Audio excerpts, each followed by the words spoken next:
You're going to take responsibility for my loss. Yeah. Fair enough. All right, so just make sure. Oh, this is what got me. I've never played the Trumpowski, and I'm like, what is this thing? And yeah, so after bishop g5, I usually play the perk, or the modern I could go into, or the King's Indian. There's some different transpositions with d6, but this is something I'm like, I feel like this is like heading towards like a Sicilian if I played e6. Well, something like that, I guess, or I'm not sure what to do here. Right. So let's see. So what happened in the game? It was g6. Yeah, Okay. I ended up just going straight into the perk and just taking back with e-takes. So Okay. So I mean, knight e4 is an option. That might be something you've seen before. Maybe not sure. Have you seen this knight e4 move before? No, it's definitely looks like a non-committal, like easy response. Asking White what he wants to do with that bishop now. Yeah. And I think, all right, so when I move this, yeah, okay, this is good. So knight e4, and like, for some reason, people usually do bishop f4, and so that makes your life simple, I think, because then you could just do d5, and then you have, like, this is relatively calm game, and you have some space in your knights, looking pretty nice, I think. So yeah, I mean, this is nice. The main move, I'm looking at the Explorer here, and the main move is actually c5, which makes sense. Like, a lot of times when in like the London system, this is a good response to that kind of thing where the bishop comes out early.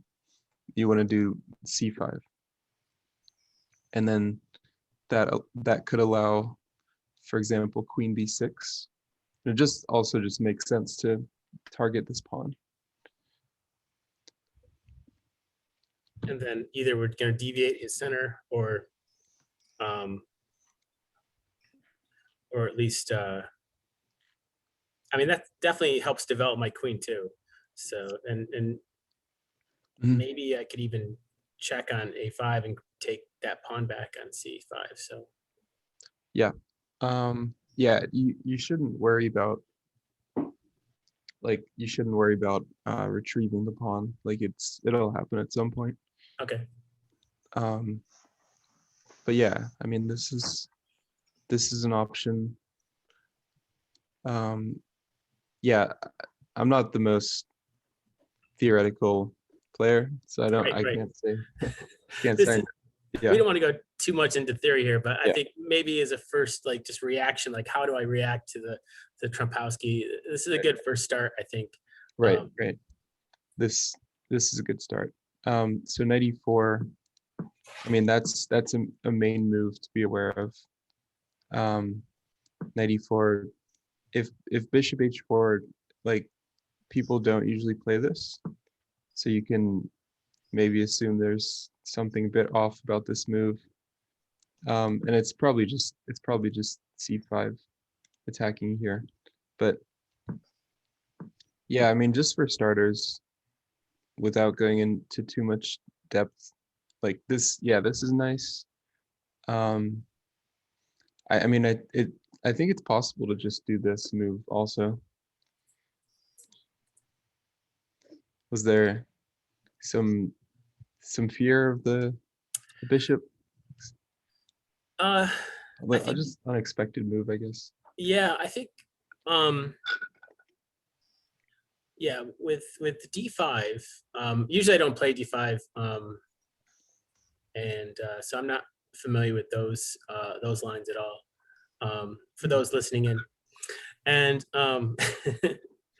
But generally, though, I think the fear most people are probably unfamiliar with this. I bet is that like there it seems like White's ready just to trade off the bishop and the knight right away and try to cause some sort of disruption in the pawn structure and throw black off of his game because he's prepared for a certain opening, and now that's going to be quite different after this series of moves here. And Yeah, I wouldn't ever really worry about this trade here, yeah, because I don't see it ever being really a problem. I mean, this, you want to take back like this, and I mean these double pawns are not really much of a problem. You can stick this one here, control the center a bit more. It's a bit open for your bishop. so do you think this position, just deploying the bishop out from the f8 diagonal, f8 a3 diagonal is better than trying to fianchetto? I don't know about the fianchetto option. I mean, I assume it's okay. Like I assume just most things should be okay here. Because I mean it's move 2, so it should be most things should still be relatively fine. I mean, I just think this is maybe a pretty simple response here. Just controlling some space.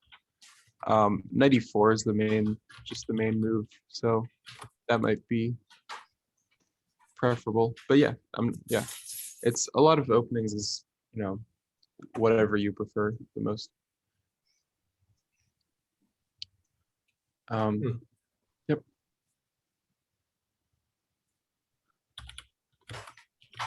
Talking to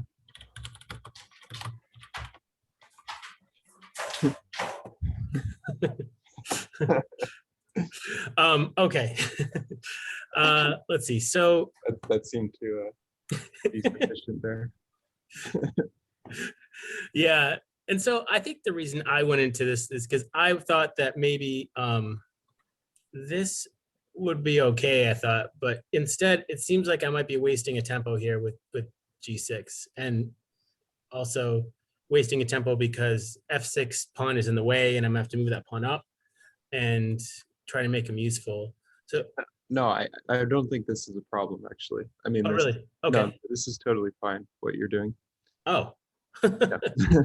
I mean, I was just it's good to see other options, like but yeah, don't worry about this pawn because your pawn is happy to go to f5 and the bishop will go to well, I don't know what happened, but it should go to g7. And that's totally fine. That's good structure. Interesting. Okay. So that's kind of reassuring. To know this is also a possibility. Yeah. I'm curious if the Explorer, if this is actually in line with other people's what they usually do with this. Yeah, you could check it out. Let's see. Yeah, so here typically, yeah, knight e4 is the #1 response. And then the second response is e6. Okay, yeah, because e6 you can just take back with the queen. And then third response is d5. That's what you were talking about earlier too. Yeah. Followed by c5. All right, g6 is the 1, 2, 3, 4, 5th popular move, and it's still up there. I mean, 1500. Okay, so nice. Yeah, and then, an option. Let's see, and then typically White follows up with knight f3, or takes immediately. Well, the scores for takes immediately are the best. So. Oh, okay. Yeah. Yeah, that looks, wow, that's tremendous. Yeah. Which is weird because like black knows exactly what's going to happen here. So how does white still continue to win all those games? Yeah.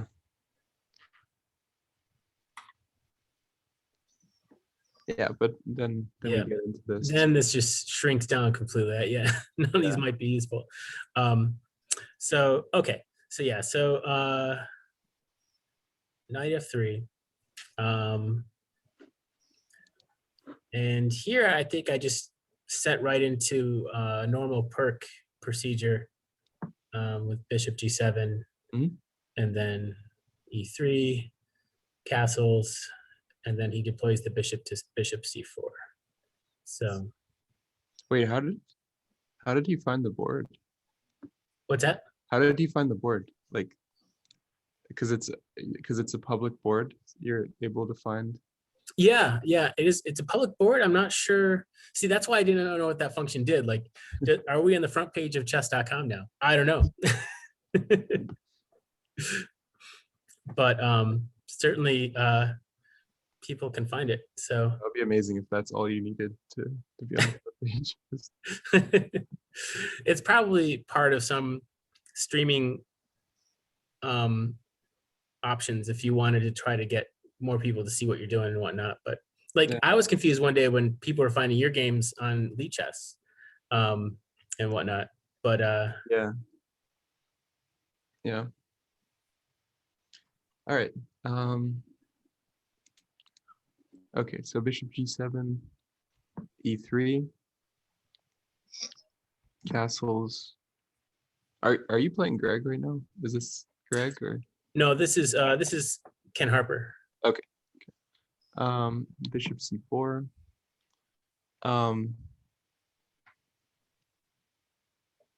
So is he gonna get his game analyzed or not planning to at the moment? Oh, he hasn't signed up, so I guess not. Yeah. Yeah. But there is still one slot available, isn't there? I think. There is. Yep. Register ASAP. Wait, is it 1 or 2? Yeah. So I was just gonna say, like, I didn't want to talk too much about his moves in case he was gonna do the analysis, but. Oh, right. Yeah. Yeah. No. Yeah, I think I don't know if Ken's gonna join today. Okay. But yeah. So. Yeah. So I think what he did here, this is, I mean, I could be wrong, but I don't think this is the best move. I think maybe just bishop here or bishop here. And I think if you check out the Explorer, it's going to show that this is not a main kind of move. I mean, yeah, I think you're the one who would have to click Explorer because you're sharing the screen. So if you click the Explorer, Okay. you'll see that, I mean, you should see that this drops down. Bishop c4 becomes pretty uncommon. Wait, we're already in uncommon territory here? Yeah, this is way like not many games go into this. Okay. I think the biggest juncture was probably right here. And then that's mostly E3, C4, and G3, maybe B3. You would think it would transpose though, because it seems like knight of natural move. Yeah, that's right. So maybe it might be a lot of people play E4 here. Maybe that's what it is. Okay. Well, I don't know. I don't think you want to do E4 here. The biggest juncture was E3. Yeah, so you'd think that after E3, I'm just wondering, so if someone goes with E3, right, and then bishop G7, so they follow up with G3. Okay, so they also think Hedo, or they go with C4, or bishop D3. Well, that's interesting. I mean, it seems like there's some understanding that knight f3 is not. This is why, yeah, because knight e2 is preferred over knight f3 in this position. Yep. Okay, I'm not familiar with that. Like, people seem to know that. I mean, this is something I should know because these are master games, but Yeah, right. So so someone knows something that we don't know. yeah, some kind of inside information here. Which is weird because you're blocking this bishop for like X number of moves. So Yeah, but okay, I guess yeah, the fianchetto's it must be the right thing to do here. G3, bishop G2, and well, I know one way for black to play this is to try to hold back the G7 bishop. So like I think white wants to do C3 at some point. Okay, but I didn't know about the knight E2, and the knight F3 is apparently not the best. So yeah, all right, so but like the point was that I don't think bishop C4 is best. So that would be here, and I think yeah, this should be allowing you to get this D5, which is what you did. yeah. I figured at least that'd give me some center, give me some tempo, and I mean, those are the main two things, I guess. I wasn't exactly looking at. I mean, I couldn't develop my bishop anyway without D6 or D5 or B6, but I can't do B6 because the bishop's still in that diagonal. Um, so yeah, Yeah, D5 seemed like the best option here. yeah. You could actually, another way to do this would be to go for D6 and kind of like a structure where where you do D6, F5, knight D7, knight F6, B6, and bishop B7. And yeah. So let's see. So D6, white plays knight C3 or something. Mhm. And then F5, and then white castles. Let's assume this because Yeah. white wants this. Oh, okay. And then we go with F5, control the E4 square there a little bit. Mhm. And then I'm not sure, does this transpose? No. It Not seems sure. like white could castle here. Mhm. I would think white would want a castle since, or maybe lift his queen, but It should transpose because I mean white's gonna be white should probably be doing some combination of these kind of pawn C3 castles and a queen move. So yeah. but I don't think it should matter the Let's order. suppose he castles here. Okay. And then now we play B6. Mhm. Um, And we have to think about the order too. I mean like okay. um B6 could be fine. Yeah, actually I guess I don't see anything wrong with this B6, but um it might be it's to me it seems a bit more natural to start with the knight so the knight can come here, Okay. and maybe that's preventing moves in the center first. Oh yeah, that would prevent bishop D5. So It would, yeah. I mean, not sure you have to fear that, but um also help defend E4 too. yeah, yeah. But again, I'm not sure you have to fear that as well because um with the two bishops, like opening up the game should help you, right? Um so I guess it's kind of a little contradictory because you want to develop this and maybe prevent stuff, but then I'm also saying maybe it's not like worth preventing. But I guess I'm not quite sure. But I'll just go with this. So knight here.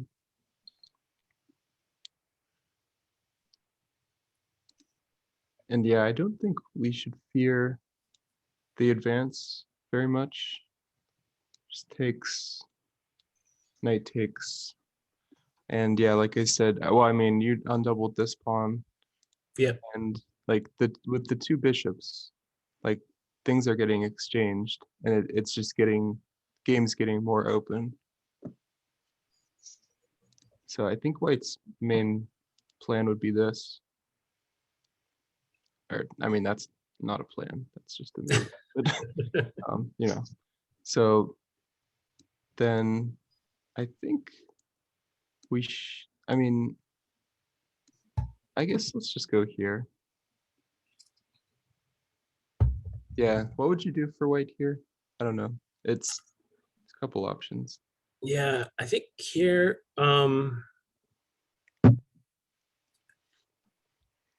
let's see. White wants to make his, so the knight on d2 is trying to help support the e4 square. If he gives up the e4 square, he'd be prioritizing maybe knight b3 over that, which I don't know what he's going to do from b3. I think he wants to keep his knight on d2, and stick maybe with trying to get that e4 square. Mhm. But maybe get a rook on the e file. Okay. A rook So here yeah, makes sense. I mean, I think it's probably going to be some combination of all these moves at some point. Now I think we're ready. We're ready to do b6. yeah, and then White. I don't think White can exploit that diagonal. Um,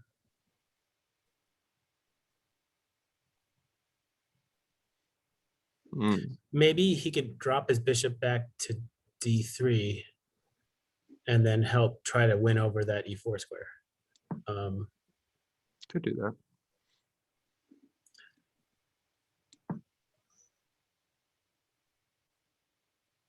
So we got 1, 2, 3 defenders.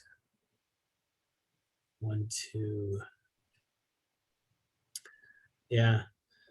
I mean, Black could respond with rook e8 here, and then, but I don't know what he's gonna. There's nothing going on there on e4 yet. So Right. Well, yeah, unless White does this, but yeah, unless White does that, or if Black plays f4. So it's kind of a hold off here. this is very pleasant here for White. I mean, like, because this bishop comes through here. We're controlling this square here. And maybe we can put a rook here and just like, well, not that, but like, no, not that either. But like some knight move here. Like this is very, I think this is pretty pleasant for Black here. Queen up, rook over. Yeah, so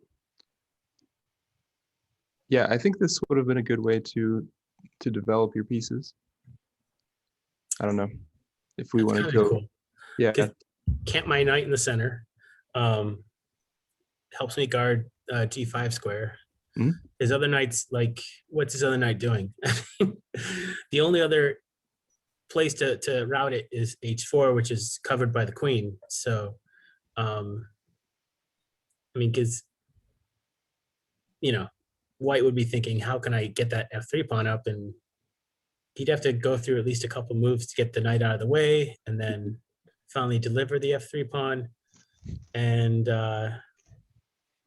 even then, it's questionable whether he's not going to lose tempo out of it with maybe knight takes knight or something.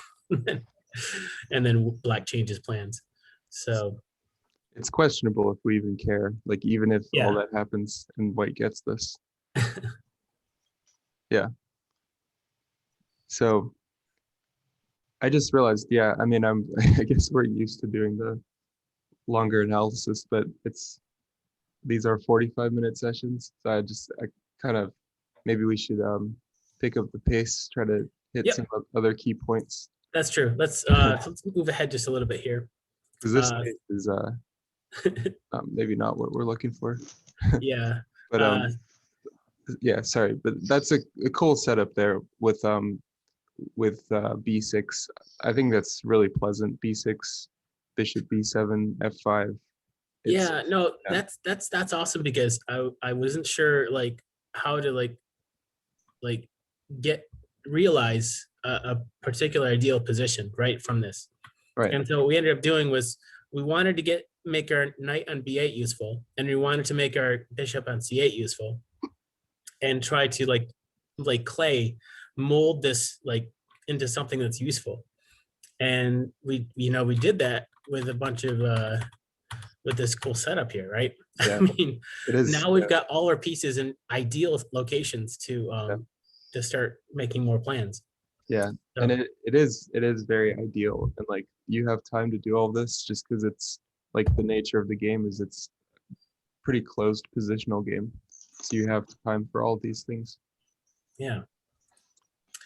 So yeah, I played d5 and drops bishop back.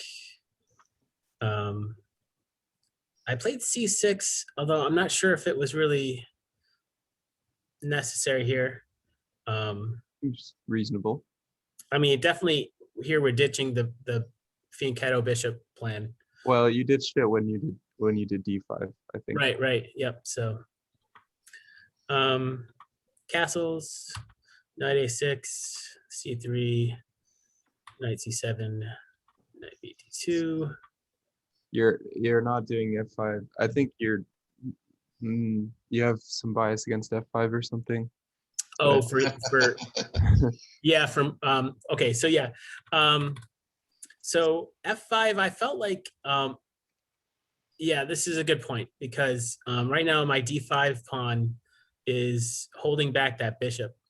And if white plays e4, he can pivot that pawn out of the way and reactivate his bishop again. So I should have really been prioritizing f5 at some point. Well, it's just a nice move, just a natural move to develop, well, to get more space for your bishop, just control the center. Yeah. I didn't I definitely wasn't thinking about that. Knight a6, c3. Yeah, I didn't even enter my mind until like 6 more moves. Yeah.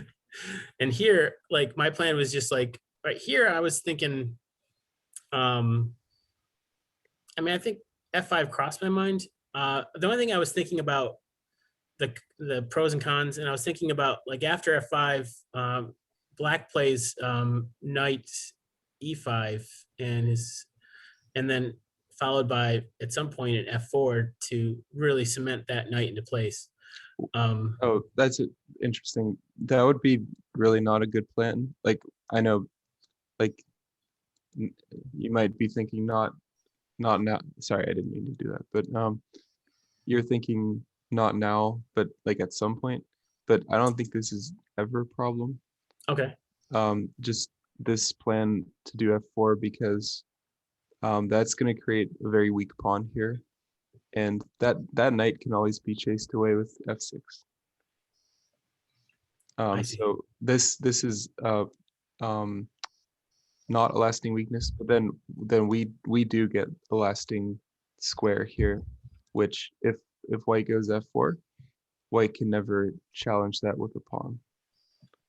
So it's actually a big difference between these two squares for white and black. Interesting. Okay. Yeah, does that make sense? Yeah.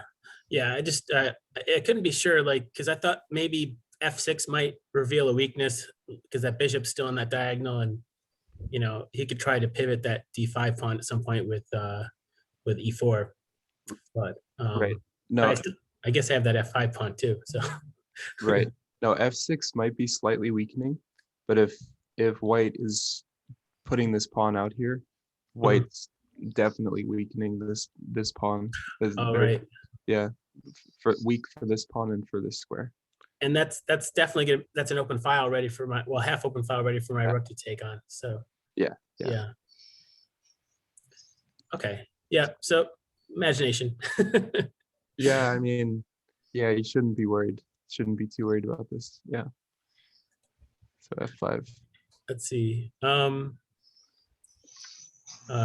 Okay, so instead I prioritized this queenside expansion and just try to just take up more space. And white starts just preparing for responding with his pawns Okay. at the same time. And basically, let's see. Yeah, H3, I'm not sure. I guess maybe he thought, I mean, a bishop can go either to A6 as part of the expansion plan, or it can go and pin that knight, and then white can respond with H3. I just don't know why H3 was necessary here. And probably there's probably a better move that white could have played.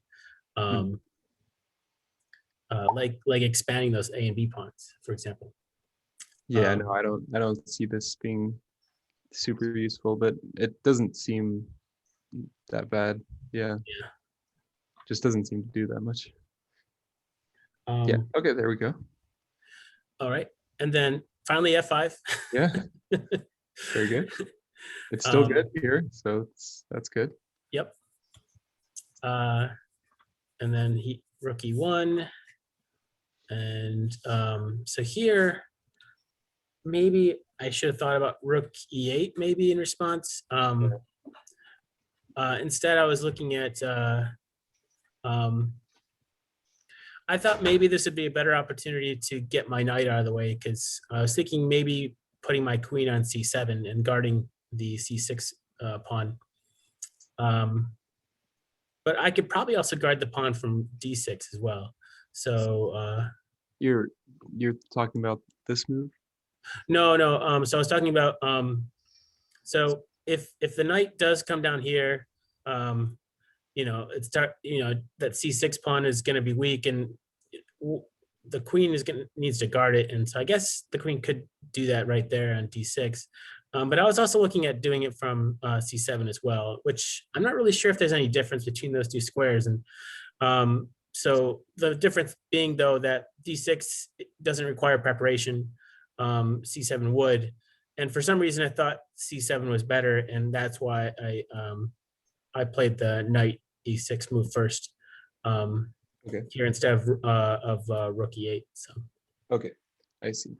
So yeah, I mean, queen D6 actually would be the D6 square should be better actually, because it's more flexible. Like you're looking all around, you're giving some good protection here. D6 is fine. Yeah, it's actually I would prefer D6 in this position. Because the queen's in the center, and more squares than just on C7. So protecting. Yeah, I mean this seems pleasant. Actually, if it was me, I would just do this now, because this is something you're gonna want to do, and it's uncommittal.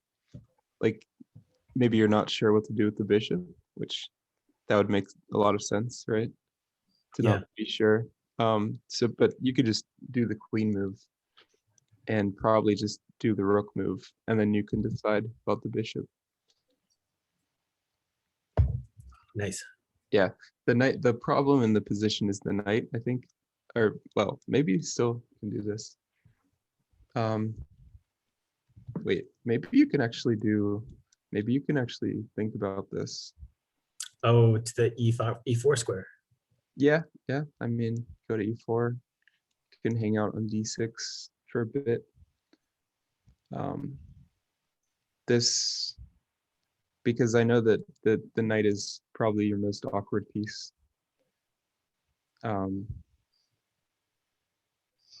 Because I don't know what it's up to on C7. So I mean, it's interesting, but I think maybe a simpler idea would just be queen d6. Knight e6, okay. Um, let's see. Knight e6, bishop d3, f4. I don't know about this. Yeah, yeah, I just I don't know what I wasn't doing in time here. It's not showing the times, unfortunately, but I don't think I was in time trouble. But yeah, I definitely like the routing the knight over, and I thought about knight e8, so not to block the bishop, and then over to d6, and then the ideal e4 square. If I could connect those pawns, that'd be great too for me. And then instead here, I thought, well, what about if I can just try to tear apart the f2 d4 phalanx there a little bit, Yeah. or at least just do something with this f pawn, and you know, I don't know, maybe it was impatient. Yeah. And because I was thinking about like I was just being a little bit over aggressive here because I really wanted to get my queen over there on g5 and just start attacking that castle up. But you know, the game probably deserved a more passive approach here. So, Well, I think like one thing to notice is that if you don't do this, like there's not going to be any consequence to waiting, because it's a very calm kind of game here, and neither side is in any danger, right? Like no one's getting checkmated in this position. Well, or like nothing's happening here that's very dangerous. So you don't have to rush something like this. So I would go through with this move. I would make a decision about the bishop, whether that would be here or here. I'm not entirely sure. But then I would also want to move the rook, and then you can think about this. more support. And the thing is, like, you're not going to lose the chance to do this. I guess White could do this, actually, but yeah, I don't know. Maybe White could do this. I don't think but okay, if White wants to weaken himself to block this, that's okay. I don't think we need to do this so much that we have to rush it, you know? Yeah. Yeah. So f4, and then White passes. Yeah, and that's a good move there. Yep. Yeah. And now f4 is just sort of left there to be some point just gobbled up. So you're just gonna hard to defend that guy. Yeah. So here I thought I definitely did not want e5. That's just gonna be hard to break up. Even with like c5, it's still very difficult. So I just thought, let's just do it now. And then that's a good move with the knight there. And here I thought, let's see. And this is definitely, I thought it was a questionable move here. But I kind of figured maybe it was okay because I am opening up this diagonal. But I thought I did kind of have the c4 and d5 squares a little bit defended, so just try to shake out that knight. But at the same time, I'm also giving up, you know, defense of the e5 square for that other knight. So I don't know whether my priorities were good here, but yeah, again, I think it's a situation where you can, I mean, this move might make sense, like the idea might be okay. But if it's okay, if it's okay to do this, you can do it later also. Okay, save the commitment for later, and then because Yeah. another move I probably could have thought about was maybe just start thinking about changing plans here. Just start thinking about like what can I do with that F4 pawn, because he's going to get eaten at some point. And so maybe a better plan would have been knight C7, and then I'll get the knight over there to D5 and then add some support to the F4 pawn. Yeah, actually, that makes a lot of sense. Yeah, I mean, you are going back because you were just here, but Mhm. you're kind of like admitting your mistake, which is Yeah. it's fine. Like this might be the best move. Well, when you're playing, it's kind of hard to admit mistakes. You're like, I'm Right. just gonna drive this thing straight through. Well, actually, if you Magnus Carlsen's a good example of this. Like he'll he's he'll like make a move and then he'll just move it back. He'll realize his mistake and he'll just move it back. And it's better to better to admit your mistake than to double down, I think, Right. especially in chess. But yeah. Yeah, this is true. Yeah.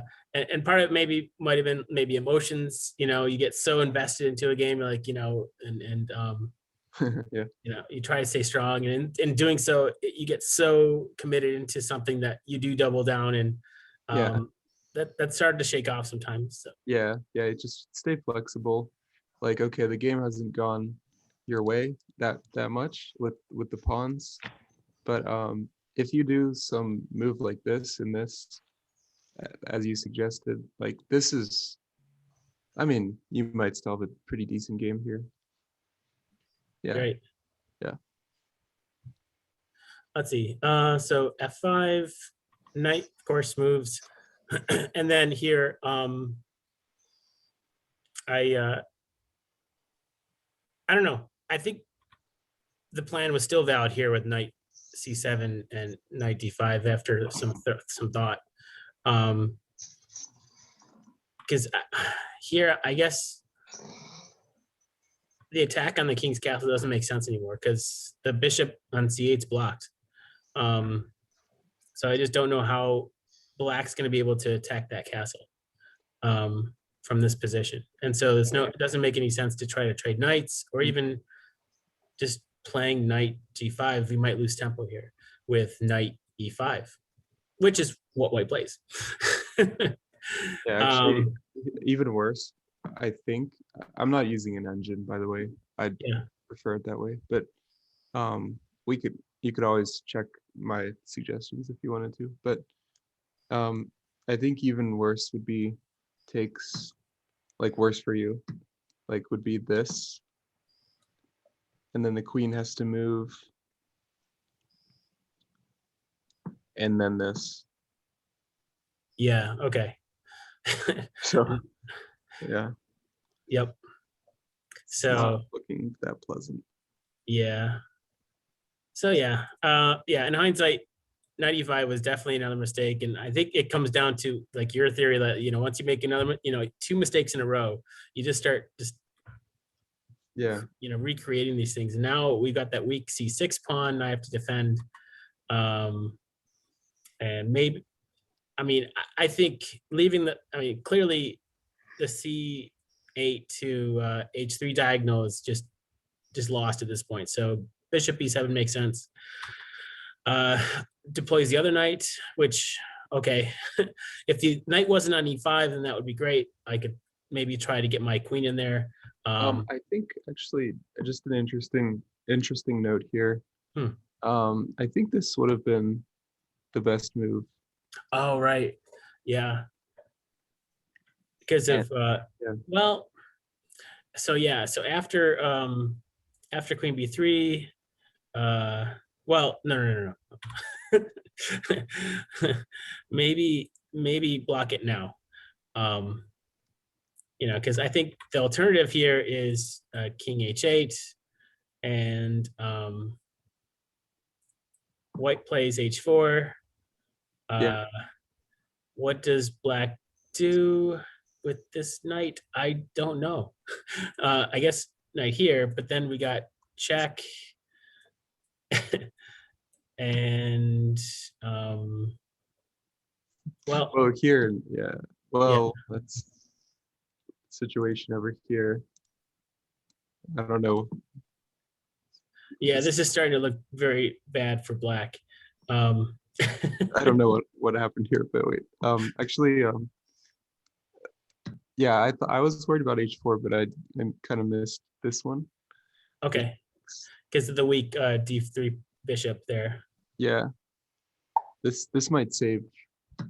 Sorry. Yeah. Oh, yeah, I was looking at that rook at there. And then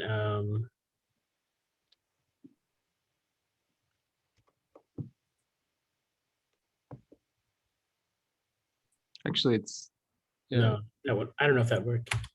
I would just, Maybe just harass the queen. could do that too. Yeah.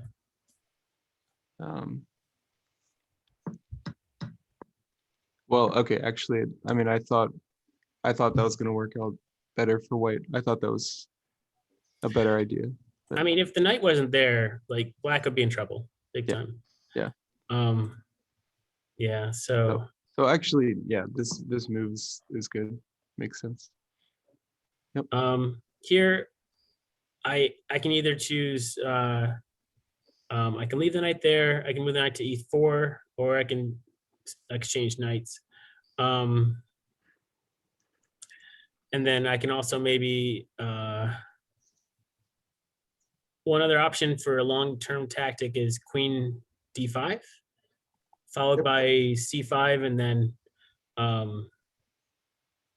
but I can't do that with the weak knight there. So I think let's see. How to get some play in this position. yeah, it's running out of play here because this is just white boggling down with more space, and all of black's pieces are starting to become just not very useful.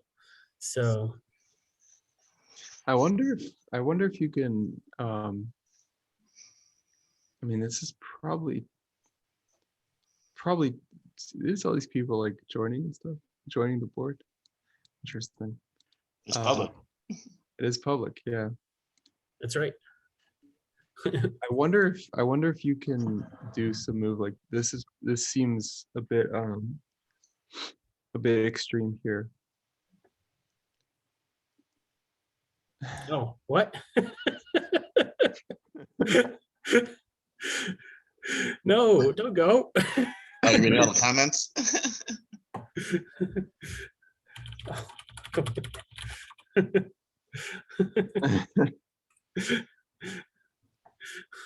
Start off by just saying "K, bye."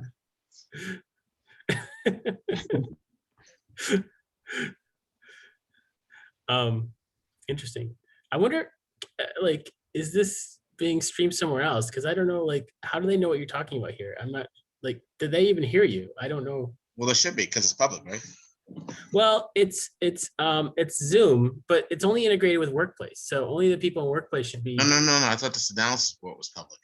Yeah, they can see the analysis board, but how would they like say "K bye" here? Like that was in response to Gabe saying, talking about noticing all the other players here.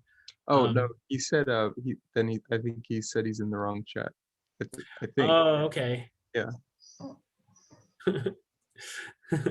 So, and then he left. Okay. Yeah. But wait, why would he? All sorts of questions, but we can talk about those later. Yeah. Okay. So obviously he must be able to hear something. So I don't know. Maybe.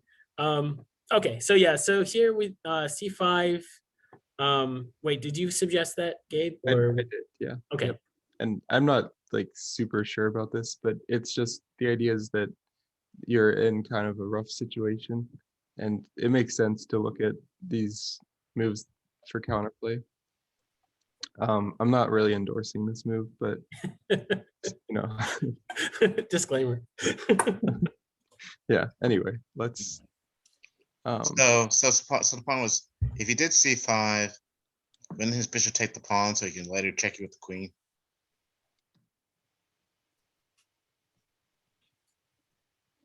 Yeah, there's, well, I mean, there's some stuff going on here like this. No, but that's the point. So now he can check it with the queen, and if you put your bishop in it, he backs up with his bishop, and it becomes a real fight there. Yeah. Yeah, I mean, no, the idea is, it makes sense. It really shouldn't work, but like, if, for example, if knight takes bishop here, Mhm. there's this, right? Oh, wow. There goes your defense of the F3 square. Yeah. And then queen D5. And then, well, he could play F3 here after. got this. Oh, shoot. Okay, yeah, that's the other way in. But I'm not even sure that even if this goes through, is this even like, yeah, we're already over the time, but like, it's, I don't know, what should we do? Should we, because if we look at this will be it could take a while. This will go over.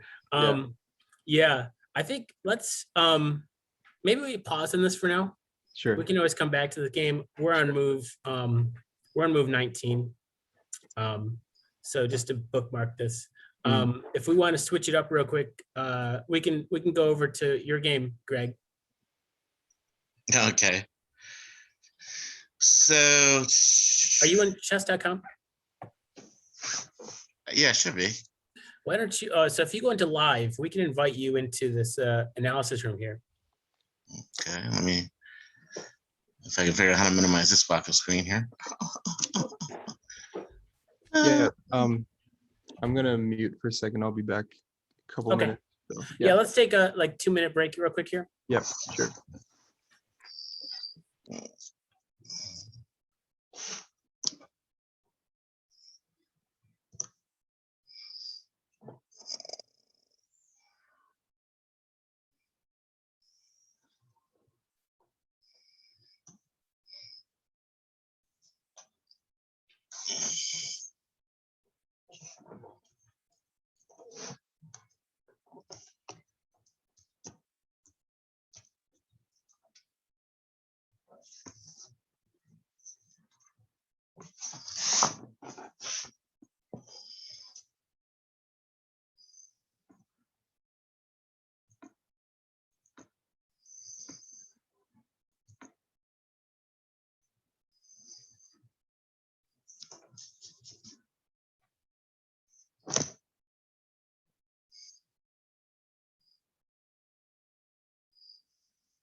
All right, what do we got there?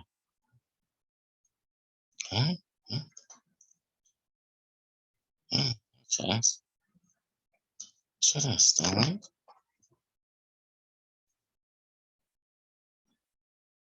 Well, that's nice of me. And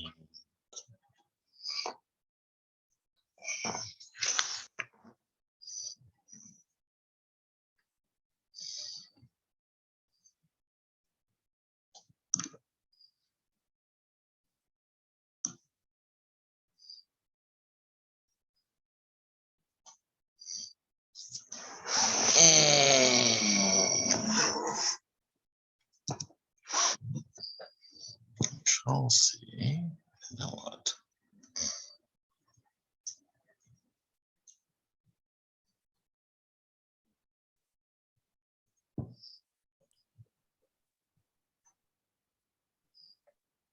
Greg, are you in chess.com yet? Or Yeah, I am. let's see if we can get you in this room here real quick. That's not work. Oops. No, that's not it. Maybe when I gave control to Gabe, he might Still have control. Because I did see the controls at one point. I don't see them anymore. Yeah, so can you take back control and Gabe, but not really? I don't know if you can take back. I mean, Gabe owns this board now. Yeah, I'm not giving this back. Gabe, are you able to invite Greg into the room, the analysis as a student? Sure. Let's see. There's a chat. Let me put Greg's username in the chat so you can send me an invite real quick here.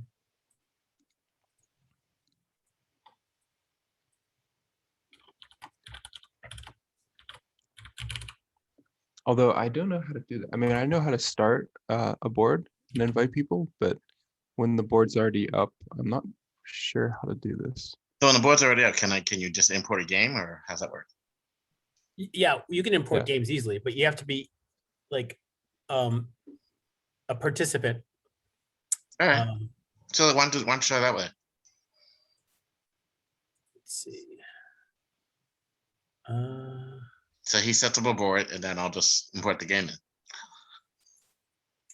Yeah, should we just do a new board? Yeah, we can do that. Yeah. Why not? Maybe we should just do a new board. That probably the easiest thing to do. So just invite me and Greg, unless you want to share your screen. So or yeah, I like let's see. Okay, I left that. Oh, okay. Now I'm now the owner. Oh, well, now maybe you can invite. Okay, let's do this. Yeah. Here we go. All right. First time we'll be better at this next time. Let's invite Hikaru.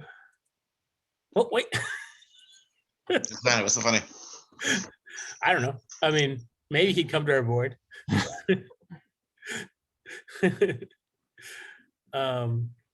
Let's see. Why don't I see you, Greg? Oh, you know what? What? That to be someplace?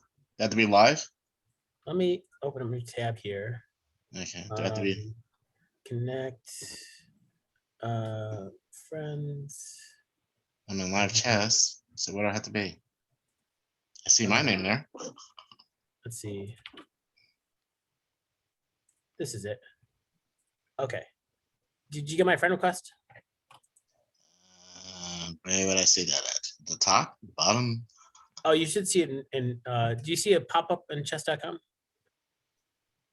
I don't see any pop-ups. Oh, okay. Now, Greg, you should see the invitation to the April extravaganza. Do you see it? No, do I have to be someplace? Do I have to be in live chess or something? Or? Yeah, you have to be in chess.com/live. Okay, so I hit play, I hit live chess, and I don't see any pop-ups. Let's see. I mean, another option is that You see it now?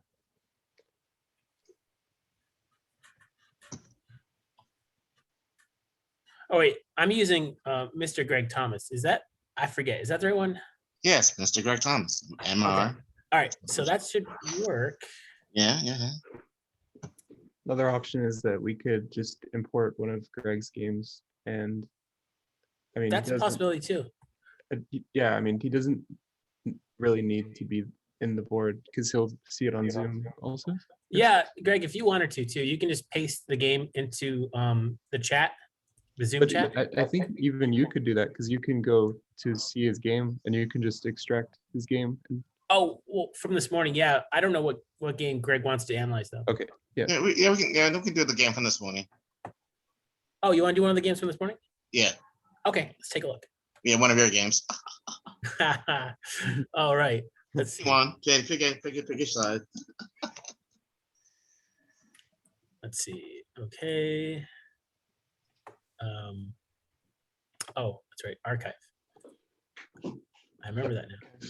All right. So we got 2 games, Greg. Was it the one you won or the one you lost? Let's start off with the one I lost. Okay. Gotcha. All right. Let's do this one. And then we're going to copy the, so we click on download. Oh, wait, actually share. Well, you can click on download. It'll do that equally as well. It'll just download to your computer. I did it to mine. I'm just going to Yeah. copy paste. All right. Yeah. So copy paste, and then I go into set position, and then PGN, paste it in there. I do notice the timestamps are here, so we should be able to see those as well. All right. And that should do it. Okay, so I don't see the time clocks though, which is weird. maybe you'll come up as you do each move. But Yeah, it's enabled, so that's weird. Okay. okay, so where am I that I'm not seeing you guys? Yeah. So now we got to get you in here because we should be able to let you like move pieces and you can show ideas and whatnot.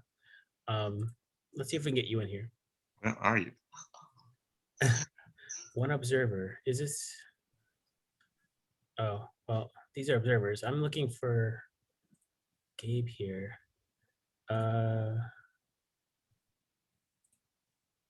Plus. There we go. There we go. Oh, very good. How did you do that? Oh, well, first I added Greg as a friend. I assume, Greg, you accepted the friend request because I now see you in the list. Okay, because I still didn't see it. Oh, okay. I'm not seeing. You guys are seeing a lot of things that I'm not seeing. I don't know what's going on. Are you in live? Yeah, thought it was on live. Huh. I hit the P. I hit the live. Interesting. Let me try this other thing here. Let's try. See, live is like under play and then live, right? Yeah. Yeah. If he just goes into /live, Oh, I yeah. think he should be eligible because that flags his account as able to, it prepares the account to log into tournaments and other boards that are live, basically. Yeah. So let's see. Do you see anything? Do you see me anywhere? Wait, Mark, can you go to just click out. Can you go to that thing, go over a few options, not The board options, yeah. and then connection no. graph alerts play. No, I just wanted to see if you could see if he was online there. Oh, what I could do is, yeah, I could go back to chess.com here. And then if I go to friends and then type in Mr. Greg Thomas. Okay, yeah. So Greg, I don't know if do you see my friend request? I don't know if that really matters. I don't know why I don't. It'd probably be in your, if you go to home and then Okay, let's try to home. you just go to home, you should see in the alert box on the top right, requests basically. Okay. All right, this home, and it has a. All right, I'm in home, and I see just my board. Oh wait, are you in home? Okay. I see completed games. Well, how about this? Are you able to share your screen? Let me see if you can get you to share your screen. And then we can guide you through this process here. Okay, interesting. All right. Let's see. I don't know if we can do that with, we have to update the settings here real quick, but Should be able to do the share the screen thing. yeah. So let me see. I can leave the board.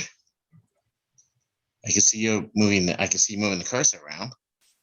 Well, why don't I do this? Why don't I Yeah. just, I can give mouse control to Gabe. Why don't I make, Greg, I'm gonna make you panelist temporarily.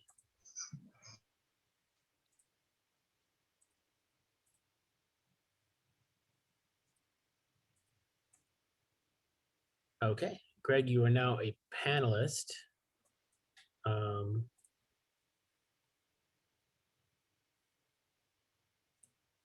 you still hear us, Greg? You should have unmuted. Yeah. Okay, now are you able to share your screen? Okay, start a video. So share screen. That's a little green button. Host disable participant from screen sharing. Let me try this. Oh, wait a minute, let me hit the OK first. Okay. All right. So no, you disabled me from screen sharing. All right, let me make you a co-host. Let's see if that helps. Are you able to share your screen now? Let's try now. This will stop the screen sharing. Do you want to continue? Yes. All right. I think we succeeded. All right. Let's see. Oh, all right. I see you sharing now. All right, cool. This helps. All right, let's go to your chess.com screen. That'd be good. Come on, guys. Just lower it down. So part of this webinar, we go through technical help to help people with their chess.com support. Free of charge, chess.com. We won't be sending you a bill. All right. There it is right there on the bottom right. Do you see that? On the bottom right. That's what you see. That's the exception screen right there. But another login has been detected means that you have another tab open. You have opened after this with the board. Oh, is it still there? Can you click on accept here? Yes. Let me try inviting you again real quick. Hold on 1 second. Let me do this. That was strange. All right. I'm gonna get you in here in about a few seconds. All right. Now, do you see the invitation? Should see it when you go to live. Oh, well, not at bloomingdales.com. Oh. Okay. All right, see Gabe. What is going on with this thing? What are you doing? We lost your share screen too, Greg. So Really?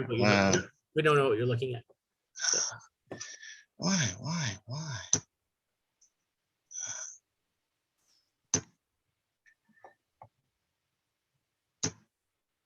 You so you don't have it there. No, you lost my share screen there too? Yeah, we don't see your screen. Yeah, we don't have it.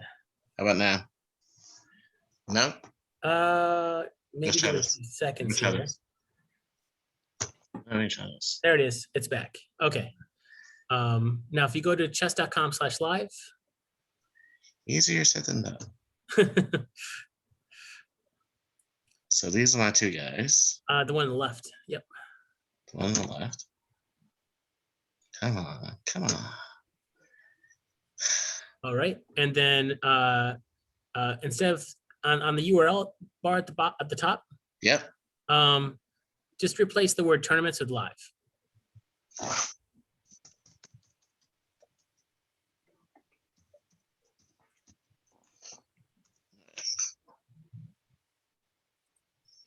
what do we got now? All right. Yeah. Okay. All right. Now let me see if I can invite you here. Okay. There it is. Go ahead and click accept. Let me get there and go. I think we've done it. All right. We got you in. Nice. Okay. Also that top right update, you know, Top. that's just a warning sign from Chrome that he might be rebooting your browser at some point in the future. Just a heads up. It would be, Well, hopefully not now. Okay. Cool. Okay, All right. so I'm gonna go back to sharing my screen. And then now you are able to move pieces and participate as so a student. that board's a bit small, right? Would you prefer to make it a bit bigger? I mean, Yes. yeah. Okay. I don't So know. how do I do that? Well, I just noticed it was small. I don't know. Maybe Mark, do you know how to? Oh, wait a minute. I think I might have a clue here. Oh, maybe. That should work, actually. Why is it not working? It's a good question. It might also depend on your screen resolution as well. Depending on what but if you're able to like click on pieces and move them from this screen, Yeah. then you're probably okay. For the presentation purposes, I'm gonna switch back to sharing my screen. Okay. And then, but then you should be able to move pieces and participate with Gabe here. All right. Cool. All right. Let me take over here.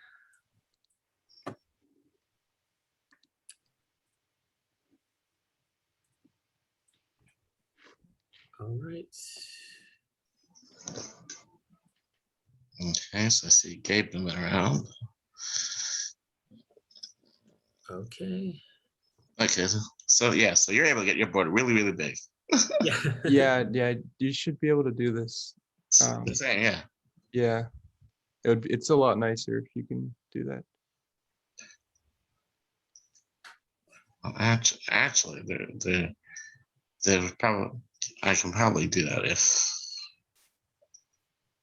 Let's see if I can never get back to it, which I see no difficulty. All right, so are we ready to go, or for what? Wait a I second. think we're ready to go. All right, let's go. All right. All right. One second. Okay. Yep. All right. So we'll take a look. So yeah, Greg, you were playing black here. Yes. Okay. And looks like Mark won. Yes, he did. Okay. I blundered a night away. But I want to see what's happening before that happened. I just want to make sure the viewers heard that correctly, that I won. Yes. Just to make Well, I sure. can show 'em the other game if you want to feel better. No, we're good.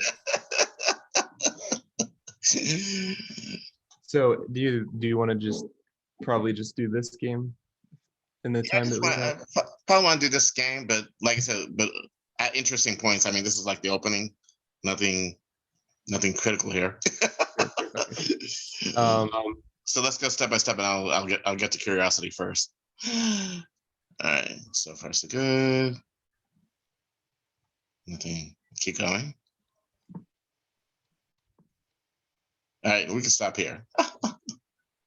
Okay. So this is not unusual, right? I mean, this is still relatively standard, but yeah, I think this is a bit unusual. I mean, the move bishop g4, Mhm. don't believe that's a main move. Yeah, so I'm actually checking the Explorer. Maybe Mark could turn that on there. What's that you're asking, Gabe? Maybe you could show the Explorer too, because I'm gonna. Oh, sorry. Yep, reference. I got it. Yeah. Yeah. Thanks. I can also give you remote control, I think, as well. Oh, even better. I think then, yeah. So the move bishop g4, as Yeah. you can see, it's not a main move. So it looks like knight f6 is the standard move, but actually, if we take it even further back here, Yeah. d6 is is not even that's not really a main move. It's possible to play like this, but you know, like the main options, as you can see on the Explorer, are like a6, knight f6. I wouldn't really bother with f5. That's a little complicated, but a6, knight f6. I mean, but I'm saying, well, even for example, the simplest thing that you can do with a6, okay, now turns extremely tactical because all he has to do is take the bishop. I mean, his bishop takes the knight. I take back with whatever, and his knight takes the pawn, and it's already extremely tactical. Oh, well, this is something you can, it might look daunting, but it's not as difficult as it looks.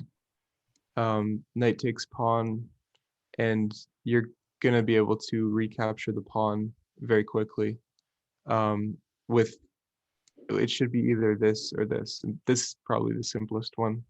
So it takes here, and queen comes here, and this is you can remember this for next time.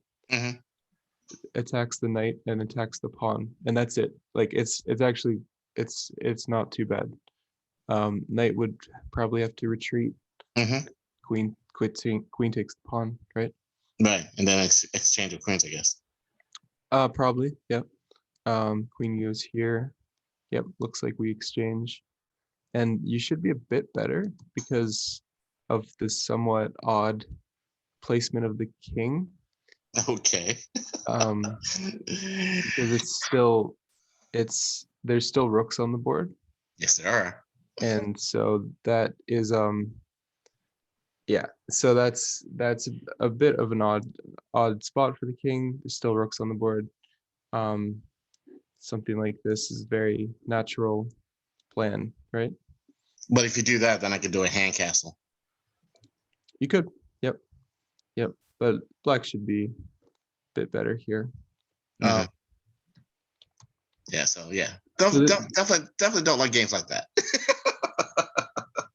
No, but but this is good. So like, I wouldn't be worried to play this. Okay. But yeah, it's good to know that you can recapture the pawn. But okay, so d6.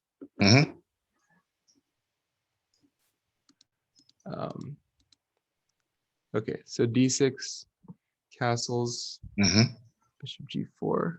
Right. Like as we were seeing, this is not a main move.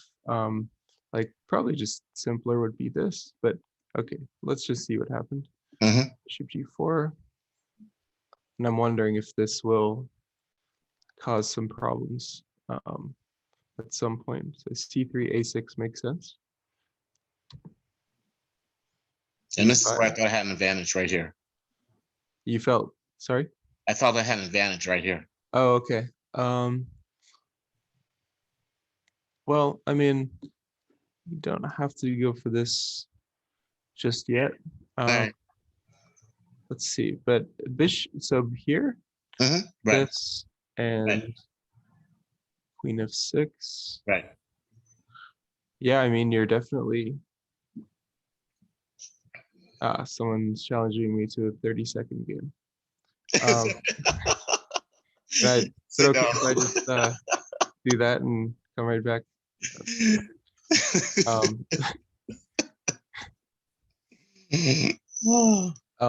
All right, so queen f6. I don't know. I mean, it's very ambitious. Let's see. Queen f6. It strikes me as a move. It looks very powerful, but I think Mark's response was like pretty good. Of a4, and when you crash through here, okay, you've kind of spent a lot of time to do all this stuff, right? Right. It's a big investment in the time, and you got the double pawns, but Mark has a good bishop here. He has pressure here. So I would be looking to see if we can react to this threat. first before we take this. Something that comes to mind is this. Just because, I mean, this is a serious threat to take this, and then this is here.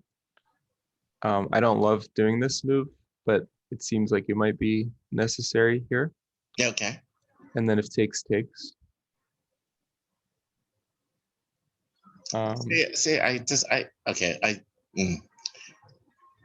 The only problem with that is it forces the knight to move. Forces the knight to move? Yes. He Like, just moves the bishop to, what is that, queen 5? oh, well, I mean, that's part of the problem with the setup here, but with Okay, fair enough. With rook here, that's part of the reason to do this, which would be to step out of this. So once this happens, the knight can go here safely. And yeah, I don't know. I mean, I guess you're attacking the bishop. You still have this here. I mean, yeah, I mean, this could be possible. I think you need to do this move though. Okay. Yeah. This is interesting. Something like this would not quite work. Yeah, get into some problems with the file here. So rook here should be necessary. If you wanted to take a less ambitious path, okay, go ahead. Which might have been more comfortable, is I mean, you could just go knight f6, right? And just calmly bishop e7, castles, maybe b5 at some point. So, you know, a couple options. Now that you've done this. Yeah, now that I've done this. Yeah, now that you've done this, you got to do rook b8, I think. But it is interesting for sure. So b4. Yeah, b4 will lead to this. He doesn't have that. Well, he doesn't really have that, but that's all right. So I mean, this, yeah, it could be. Because he actually does that, but he doesn't really have it.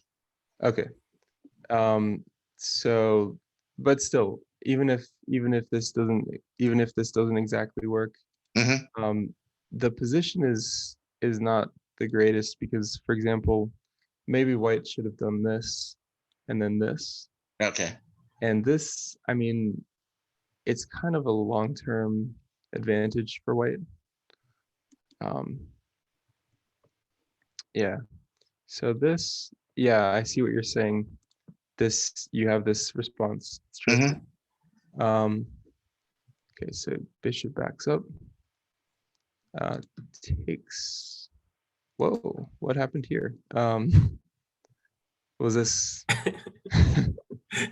I don't want to take over my responses, but I'll save all the responses for Greg. But you can talk. You can talk, Mark. I'm not even noise killing you.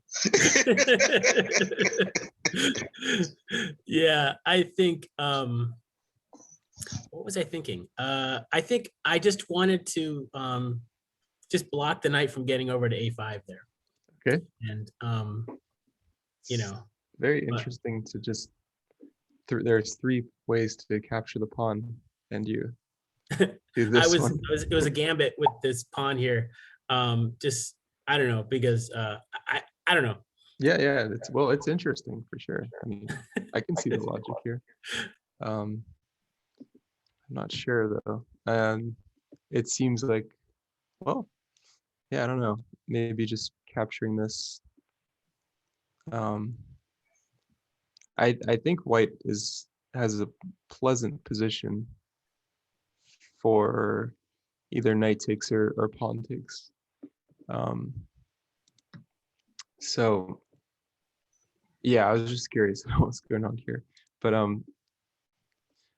I guess for Greg here, I don't know that I would do this. I'm not sure what else did you consider any other options here?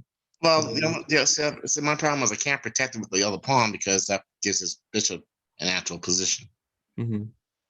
And my point was that if I take and then he takes back with the knight, well, at least my knight can actually get in there. Well, that's true. Yeah, actually. Yeah. And so my point was let's he has to pick a side between the two pawns. Let him pick one because whatever side he picks will be where the weakness is. Okay. Okay. So that was my logic. My logic is if my pawn takes that pawn, no matter if he takes back with a pawn, then my knight can actually go to rook 4, Mhm. and the bishop is dislodged. Mhm. Yeah. Okay. Now, one thing about a move like this is that you should ask yourself if you can do it later. So if you, like, I see this move as being pretty helpful. Like, Okay. it's not doing that much, right? But it's just helping the bishop get out. And then if you do this, are you going to lose the chance to do this move? And I don't think you will, right? So So since that pawn is moving, why is it only moving one square? it's not about the pawn, it's about the bishop. That's my point. This is my point. Since it is about the bishop, but at the same point, since the pawn is moving anyway. Okay. Yeah. Yeah. So yeah. So I mean, you could move it up too, but like it's not. I don't think it's better there. The reason why I say it's more easily defended. Yeah. I mean, I don't think we're in a position to really launch some attack. Well, I think that's the whole reason why we took the queen. To launch an attack? Because now he has double pawns, castled, open position on his king side. So it's a question of now it's a race whether my pieces can get to that side first or his gets to me first. It's all about the race. I don't think I mean, I don't think so, but Okay.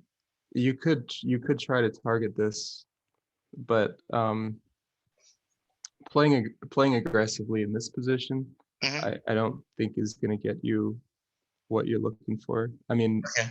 yeah, I mean, there's some potential of maybe swinging the knight over here, which is interesting. But yeah, I think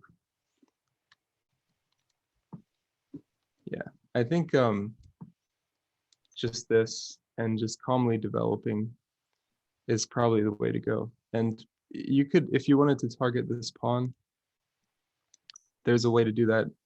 You could maybe swing a rook over, and you can try something like this. Mm-hmm.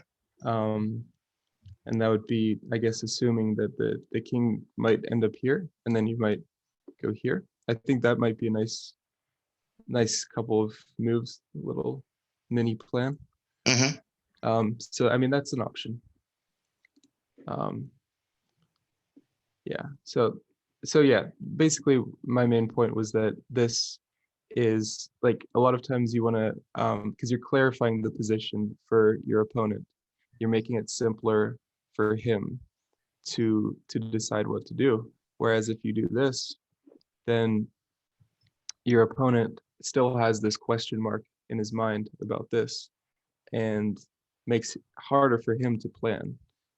So you can do this and, for example, this, and then you can take later, Okay.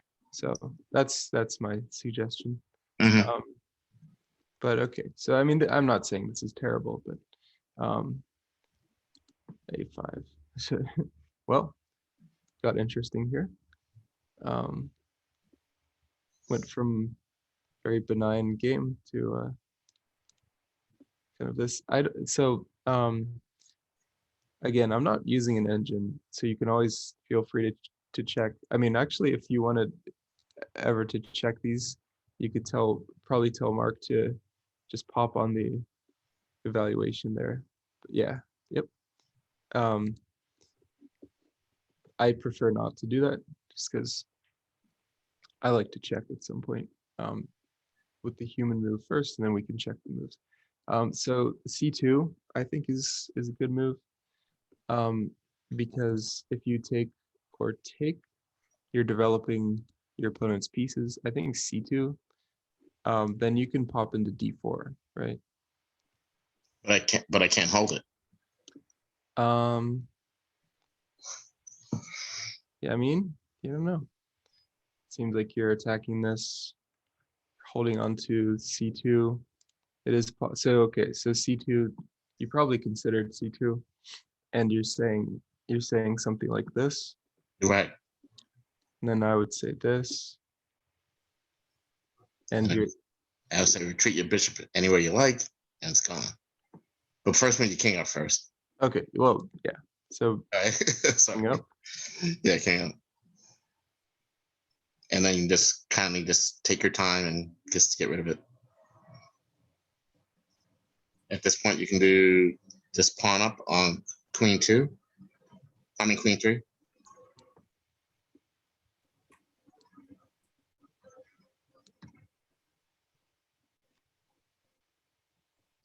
Bishop to king 3.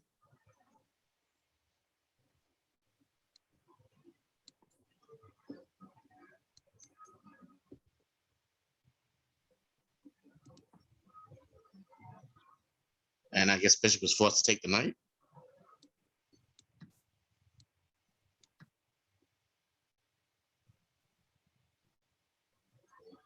And now we have problems. Nice. Okay. Yeah. I mean, you could try. You could change up some moves here. I don't think it's gonna make too much of a difference. Okay. Okay. Well, I was thinking, what if the knight went out the other way, to g6 and then to h4? Oh. That too. Okay. That's strengthens my point here, actually. Yeah, that might be pleasant. It's a good idea. I mean, I guess the king could do this, but do you really want to be moving your king so much? Oh, go here, and then if this, we can come in like this. Actually, this could get pretty fun. Actually, there's a checkmate.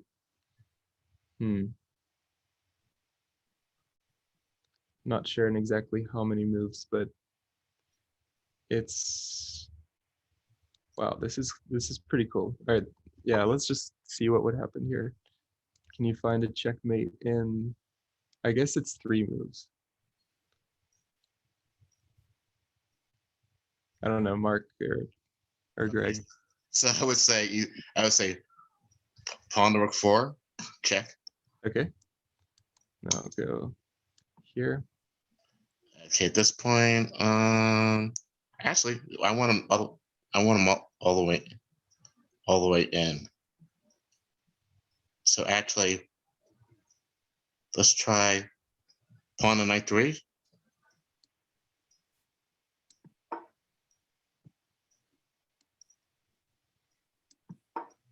I'll come in with the And now creepy king maneuver. Bishop to queen, bishop to king 2. King's on the attack here. Okay, now get him to move backwards. Toughies. So I bet this should be good for black, but there's checkmate in 2 here. Yeah, I also want to watch that f7 pawn when the king approaches it, because we still have that active bishop there. This can't be good though. Like, No, yeah.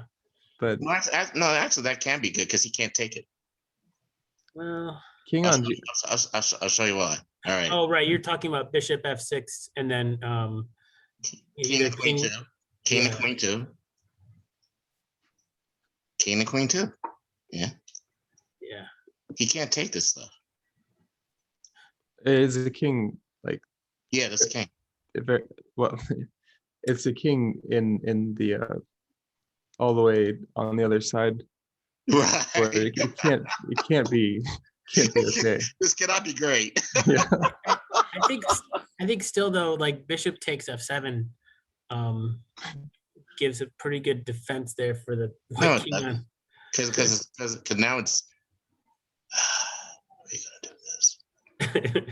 I think This is so hard. All right, pawn to rook 5.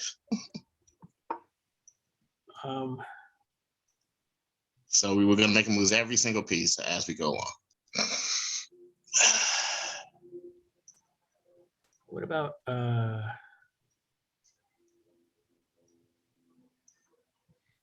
rook to Position makes no g1? sense. No, not rook g1.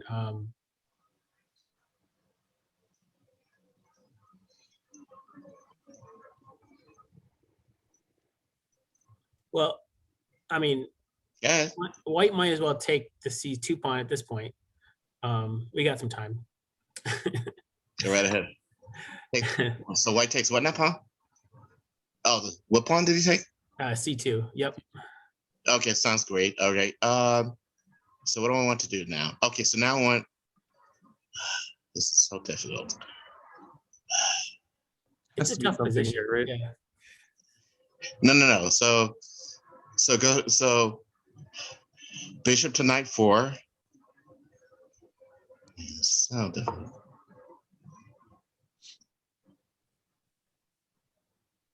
It's an interesting move.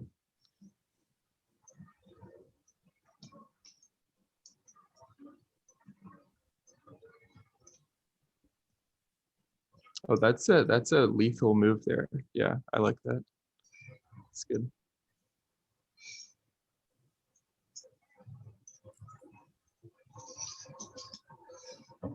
Yeah.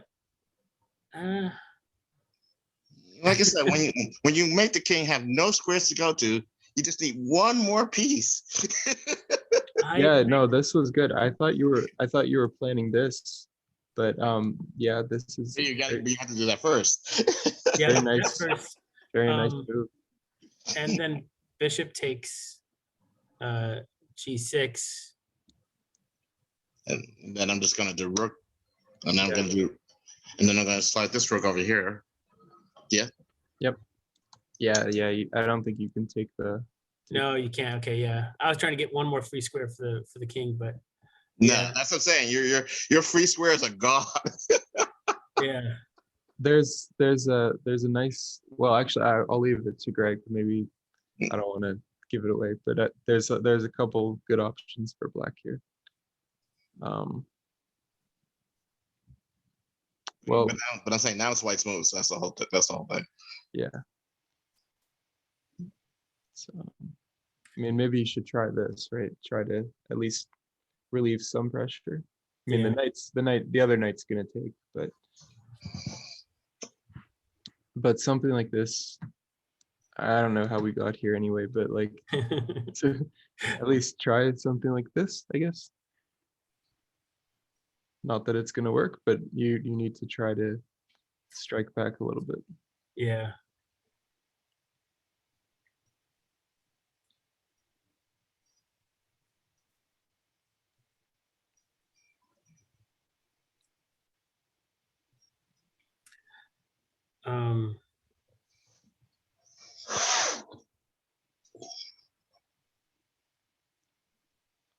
Greg, do you want to seal the deal here with probably move here? I mean, I think there should be something here. We got everything we possibly could ever want. Seems like it. Seems like, but why am I always missing something? Well, I'm not seeing anything either. I mean, it definitely seems like there should be something.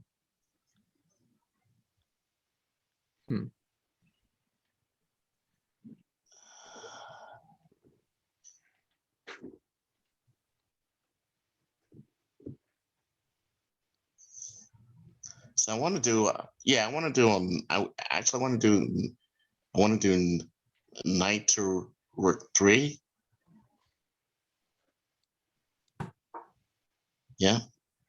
Excuse me, sorry. Oh, wow, yeah, makes sense.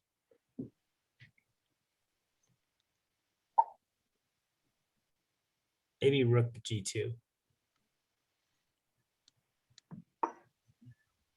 All right. Now I want to do king to king 2. Nice. Very nice. We still have that G6 square though. We never had F6. So. You're not gonna have that for long. Yeah, I can see some rook F8 action here.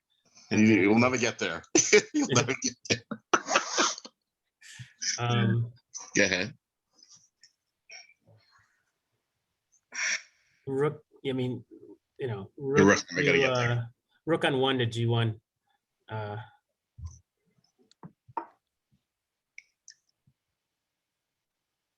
All right, so we're almost finished with aren't we? Well, it doesn't really matter. So we'll just have fun. Bishop to F6. Okay. King takes G6. Of course, knight to F4. And knight takes rook. Yeah, I mean, yeah, this would work. I thought you were planning to have fun. I thought you were gonna do this. Well, when they flip it out, you just get rid of all the pieces, and then they're back to the same situation they were before. So he can't get out, and his bishops is gone. He's just totally limited. No, so I didn't take the bishop first. You want to take his rook first, obviously. Well, I mean, my point is that after this, then yeah. He's gonna try to checkmate to get out of it. That's what I'm saying. So if your knight took the rook first, okay, he doesn't have any choices. Yeah, here I probably would just I could either take the knight or because you can't get out of it. Yeah, I can't get out of it. So I probably would well, I mean, I could slither away through G4, H3. You can't slither away. You can't slither away. That's the whole point. You can't slither away. But I don't know. I might consider Bishop C4 here, just to keep that diagonal and keep the G file somewhat preserved. But so Bishop where now? C4. Yeah, right there. Really? Okay. So pawn to rook 3. Okay. Yeah, we should probably stop at this point. Yeah, let's. Okay, no problem. let's get back to the game. This is an elementary exercise here. All right. So anyway, that was fun. Oh, the checkmate in 2, like, it shouldn't have come to all this because it was you did D6 and then I did this. But if you just start with this, and then G6, and that's checkmate. That's so much simpler. Why did I not see this? And actually, knight here, checkmate as well. Pretty sweet checkmate with the 3 minor pieces and 2 pawns. Yeah. So, like I said, whenever you see the king moving up, it's usually a bad sign. Yeah, it can't be. I can't be. It's kind of those reflex type things. Yeah, that can't be good. So yeah, from what it seems to me like C2 would be. I should have pushed the pawn. I missed that entirely. Okay, yeah, I mean, like, I do believe that this was not the right move. So even if you do this, you should be better. But it does develop White's pieces a little bit. So let's see what happens. So takes knight d4 makes sense. H5. Okay, let's see. So you might want to consider, just not saying I'm not saying it's terrible, but maybe just develop a bit more. Just do this bishop here, you might actually just want to castle simply. Okay, as opposed to maybe knight to knight 3. Knight to knight 3.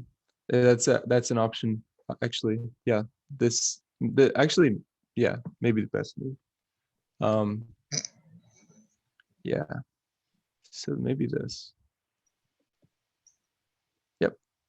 I mean, like I said, the king's not going anywhere, but at the same time, if you don't move in quickly enough, he's going to leave. Yeah. But let's see. But I mean, you don't have to go for the attack in this situation, because you're up a pawn, from what I can see. And so you're up a pawn, just develop calmly.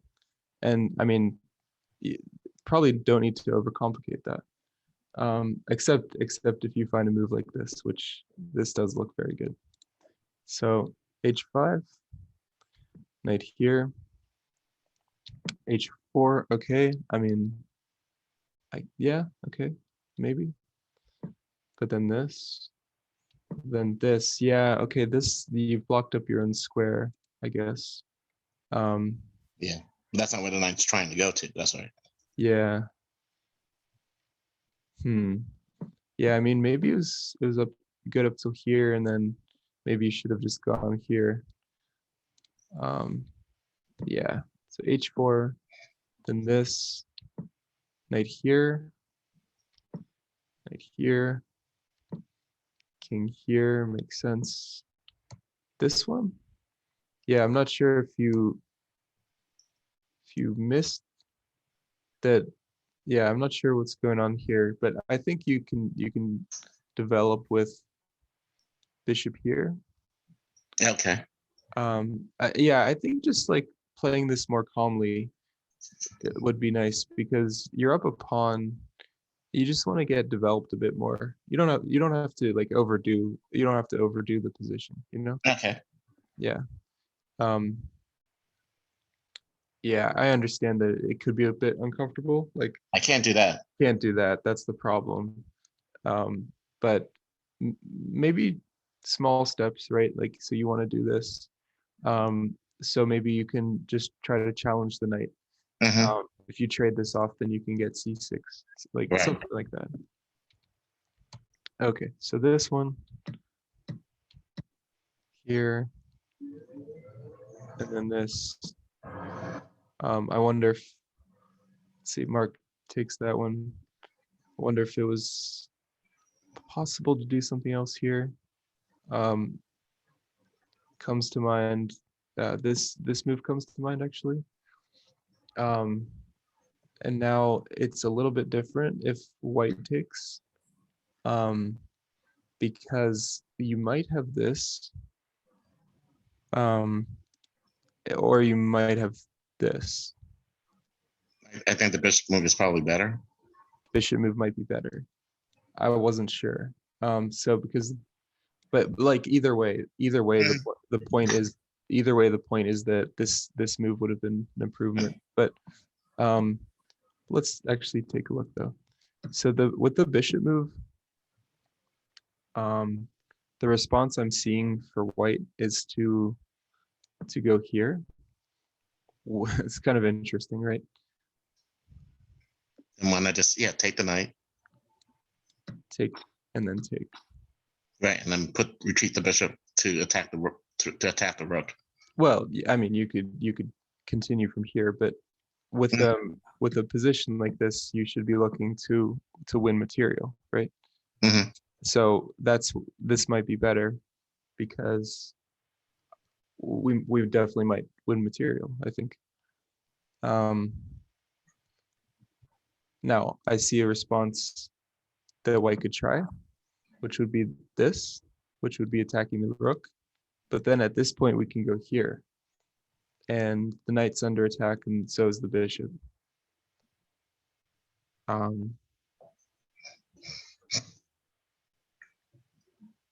Unless there's some resource here for white. But I think that looks good. So, yeah, does that make sense? Mhm. Okay, so yeah, I think yeah, this would have been nice. So c6, bishop takes. Yeah, That's where I blundered. yeah. No, I was telling Mark recently, like there's a saying in chess, mistakes come in pairs, right? Okay. And so, like, if you've made a mistake, I'm not sure what the first mistake would be. Maybe you could consider this a mistake because you Mhm. hung the pawn, which I mean, you're better than this, so that would be a mistake for you. But like, Mhm. after that, it's likely that you'll make another mistake, just because mistakes come in pairs.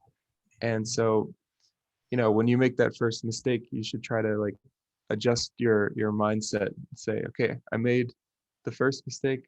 There might be another one on the way, unfortunately. So have to adjust somehow. Um, that's a famous saying in chess. Mistakes come in pairs. Okay. Um, so this one, obviously, we don't want to do this. You could still try to fight on with this game for sure. If maybe still move like this. Um, I mean, does it even require all that? I mean, just why not just like um rook to queen knight one? Rook to queen knight one. Yeah, I mean you could do that as well.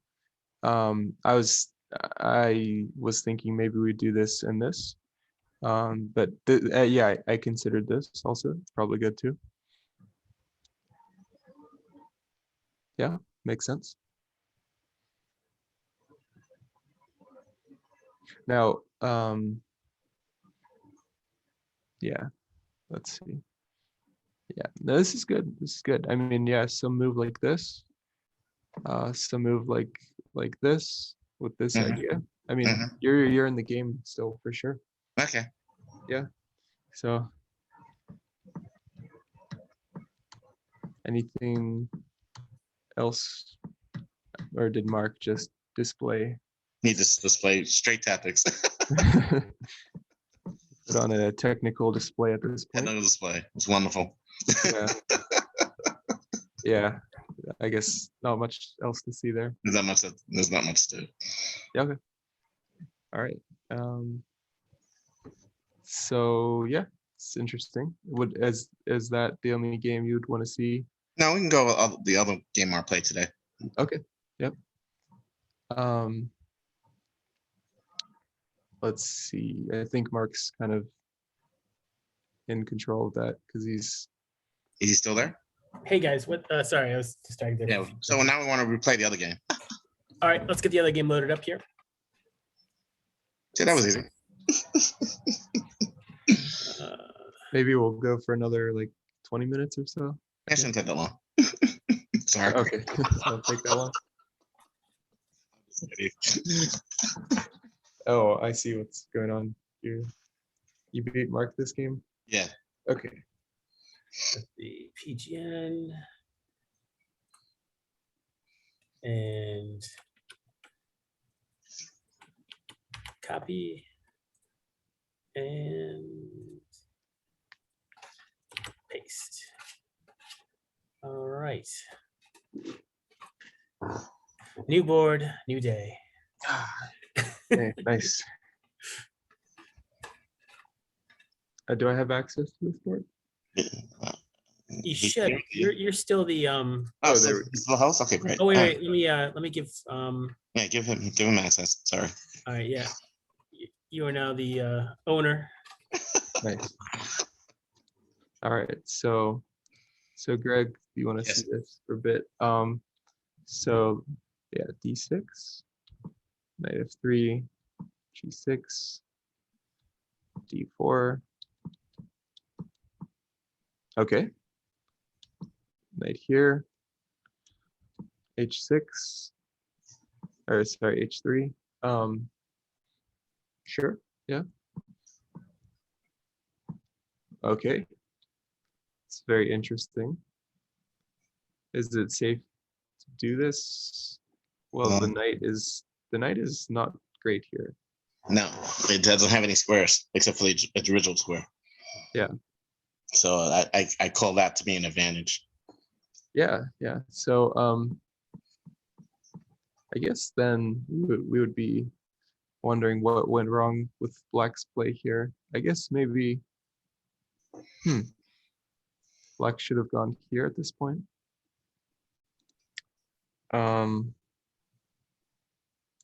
Yeah, maybe there and try to strike back with c5. So let's check the Explorer to see if this kind of thing has ever come up. Oh yeah, we've transposed into another opening. Yeah, knight c3. So yeah, e5 is actually not the main move. Yeah, Mark, would you be able to turn on the Explorer here? Yep, got you covered. Okay, thanks. Yeah, so it seems like, oh, we should flip the board also because we're looking for Greg here. Okay. So I think e5 is actually not played that much, and it worked out obviously in the game, but it might be going too fast up the board. Okay. So let's see why. Let's see if Black can demonstrate a good response. So let's put in e5.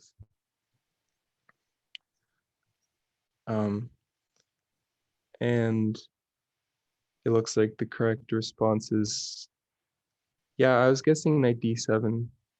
I think that still has good stats, but it's not big enough numbers that we're sure. Maybe we could, but let's put it in. Could you put in knight d7? Knight c3. Let's do that. Castles. No, c5 actually, instead of castles. Yeah, c5. Yeah, this is kind of what I was guessing, and it seems like, Oh, because it's the Austrian attack. Okay, well, it sort of transposes to an Austrian attack. This position, and this is a good position for Black in the perk. Yeah, the pawns have gone too far, too fast, and like they're overextended at this point. I mean, Black really has to know what they're doing to do this, but like I think knight c6 is coming. Your center should just crumble. Yeah, it's kind of interesting. As you can see in the Explorer, the stats are skewed in Black's favor. So yeah, I mean, it's not a lot of games, but this position has been reached, decent number. So it's too aggressive here, huh? It worked out this game though, but it might not work out always. So instead of e5, you should just do knight c3. So that would be back at yeah, back here. Knight c3 is by far the most preferred move, and Black should castle. E5 appears to be an option more so on this move, but probably just this, and maybe castle first, and then we can do e5 at some point. Maybe because you want to castle first before doing these things. So yeah, something to keep in mind. So this, and then we're back to the game. Yeah, so Mark, if this happens, you're saying that this is advantageous in the perk for Black? Yeah. I don't think I was I must not have been paying attention to the opening as much. But yeah, I see the Austrian attack and I've prepared for it lots of times, but for some reason, I was thinking something else here. I think I was confusing it with the with the C4, D4, E4 structure. Yeah. But yeah, for some reason, yeah, here, yeah, typically the order of the moves is with the Austrian is usually black develops a piece here, like bishop D3 or something, Right. and then black just hits the center right away with C5. And then white responds, and we can still destroy the center. I don't think this is as optimal for black.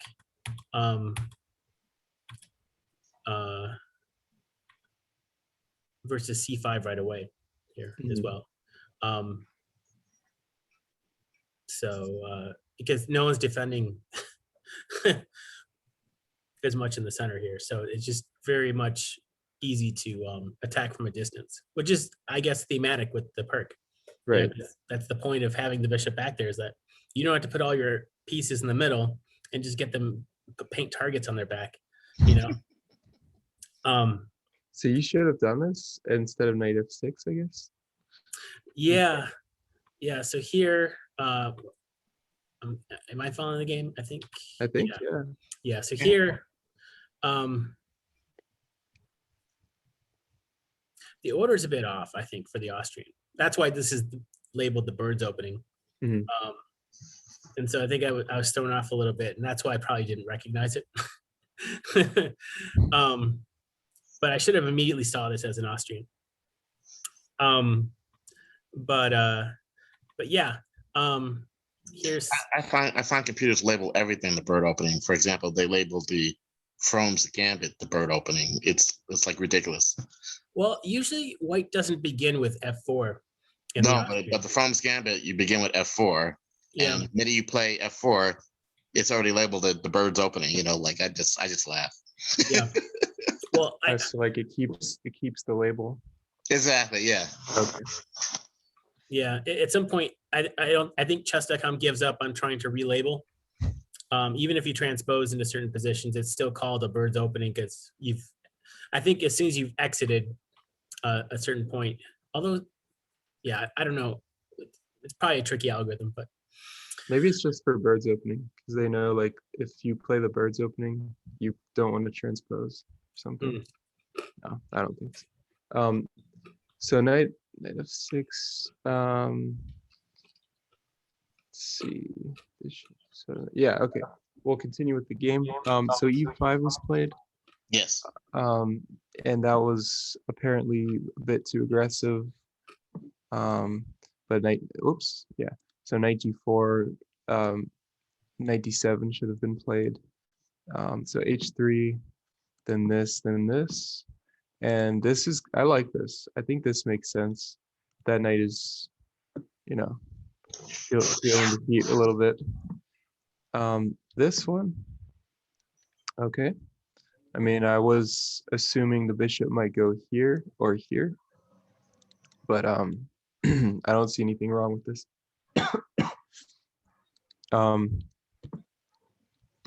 Takes, and then this, we snatched that. I would have not really done that. Let's see. I guess since it's so weak, do you really want to trade that? Well, eventually he's going to, even though he did the b7, b6, it could be a fake out. He's not committed to doing that. All right. So eventually the king could move to rook 1 to allow for the knight to escape, and I can't do anything about it at that point. Right. Yeah, that's true. So my point was, now if I have the bishop firing at a non-essential square at rook 3, I'm not worried about it too much anymore, and that's why I went for that. Okay. Now that could be true. One thing I would say though is that if you keep making nice developing moves, like I think it's actually okay to castle here, even though you have this. It's a wide open space territory there. It is. Yeah, I know. But I think, yeah, I think you want to make, like, the point is that you want to make developing moves, and then once you can make black do this, right? Mhm. I'm not sure he's going to do this now, but assume that he does. Mhm. Now you've made him deal with this, and he's wasted a move. Now it's better to take than it was before. Okay. So I'm not saying you should definitely take again, because you know, I'm not like, you might just want to let him do that, and then you have some ideas like this. But at the very least, make him react more to this problem, you know? Okay.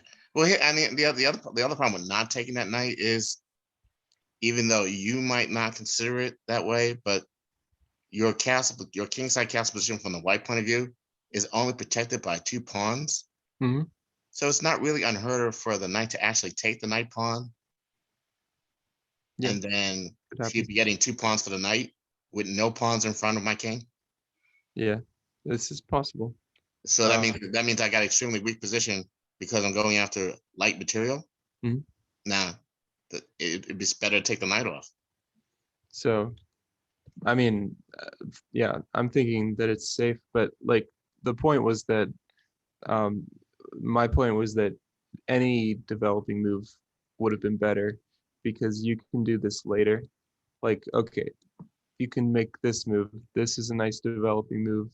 Yeah, and then so point. So what if he takes now the opportunity to take do this. yes. Well, now it's different. I mean, if you were worried before, I mean, now this actually opens up your rook for the attack. Yes, but also, but I'm saying, but my king is now thoroughly, like sitting in the wind, basically. Yeah, it could look like that, but there's not a good way for black to organize. Like, how many pieces does black have that are attacking the king at the moment? This one, right? So it's kind of hard to, I like it. I can see the discomfort here, but you have to see how many pieces are actually, like, ready to attack, able to attack. I mean, it's hard to get in there. I mean, queen can. I mean, I guess. That's, Yeah. I'm saying it's not that far fetched. No, it's not, but it makes sense to check this out. But I think once you check this out, you should see that white's okay here. White's doing fine with the king position. Okay. Yeah. But I mean, yeah, it's totally valid to take a look at this. But yeah, basically, you want to do this. You want to do some developing moves. You want black to react a little bit more, and then if you want to take this, then you could take it. You've made black, you know, waste a move. Mm-hmm. So, okay, so we take here. Castles. Or you do castle. Okay, so, all right, so king here. Mm-hmm. Bishop here. Queen here. This looks good. No, this one. I thought maybe come through the knight.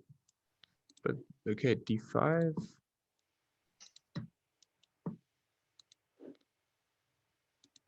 But he gives it back. Yes, so I can get an attacking position. Because the whole trick is have his bishop fire at my knight, but then also get rid of his black bishop. And I have to get rid of his black bishop before his queen comes in. Mm-hmm. It's a very tricky timing thing. Oh yeah, actually. yeah, that's right. Because knight can't take now because it's pinned. So that's what I'm saying. You got to get in there and get out somehow. Okay. So now that when the queen takes the pawn, that makes his leverage a little bit less. Okay. Interesting. Yeah. I want to not care about this, but it's hard to not care. You kind of do have to Yeah, he's right respond. in there. He's Yeah. so close in there. It's ridiculous. Yeah, it is. It is actually. Okay, so you do have to take this. All right, so queen here. But this gets even more funny. He's Yeah. actually putting his queen where the knight can take it. This is how bold and aggressive this guy is. This is almost hope chesses because I had the idea and then I didn't realize the queen d4 was gonna threaten the bishop and like, oh, there goes the plan. So yeah, it was really aggressive. Seems like Really? seems like doubling down is something you need to work on, like not doing as much. Yep, exactly. Because yeah, I guess you could probably just trade and Yeah, that's what I thought he was going to do. But he wasn't. He's not doing that. He's going in for the kill. And the nail in it. I think white should be a bit better here, but I mean this. Well, actually, I'm not sure with this strong bishop. Yeah, I thought it'd be Um, even. But It might be even. Yeah, it's a bit hard to say. Yeah. But okay, this happens. And then it's a bit loose here. yeah, because he can't cover everything. And then this. Well, this actually, Yeah. you could take, and then you could take the bishop. That's a nice and simple way to get a piece. Yeah, and I thought I was lost there as soon as I saw that tactic. And yep. Which was, yeah, you probably would have been lost there. Well, wait a minute, I'm confused. That you're just exchanging queens. But a plus a minor piece. Okay. Yeah, it's good. So, but Yes, I missed that. Yeah, I'm sorry. yeah, no, that happens. I guess the idea is that you know black has done something wrong, so you felt like you'd be trading queens and letting him escape probably. Mhm. But okay, so knight comes here. This is probably a move that makes sense. I like that move. There's also this though. Yeah, I think this would be good too. Okay, because if he takes back, I have a check. And let's see, which one would you assume he does? I would assume Alright. rook block because you. Oh, rook. Yeah, that's not good. But I think this is going to come for whatever black does actually. So I mean, maybe this move. Okay. This knight move.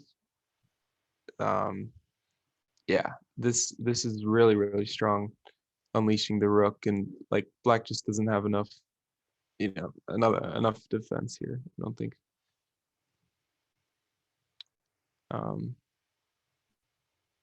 For example, I mean, maybe this. How would we continue the attack here? There's probably a couple ways to win some points here.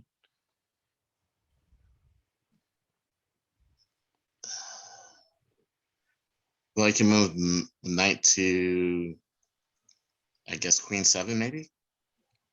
Yeah, do knight to queen 7. Interesting. Okay, the rook takes rook, rook takes rook. A little bit overwhelming for the king here, but I'm gonna try this just to try to escape a little bit.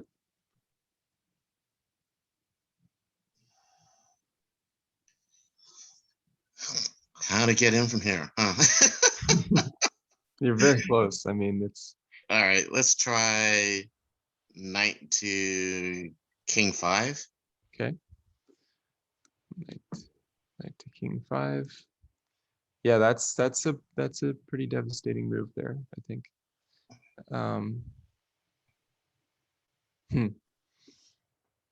Let me try this. This I know will fail, but I don't think there's anything I can do.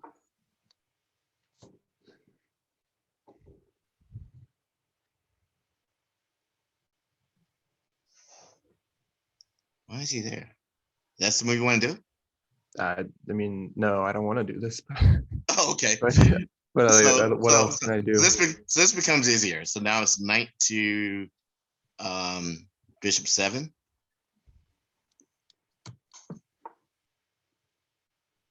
Okay. And then we're almost there. Oh, I don't have to move. That's right. I don't have to move there. Okay, so here's queen to queen, queen to king 5. Oh, I can almost Yeah, take there's that. Yeah. It is, you're so close, yeah, but you've been so close for like a couple moves here. So yeah, I mean, this looks so tempting. I don't see a clear win here, but there's a way to clearly win a piece here. If you want, I could just show you, but it might be preferable if you find it. So it's up to you.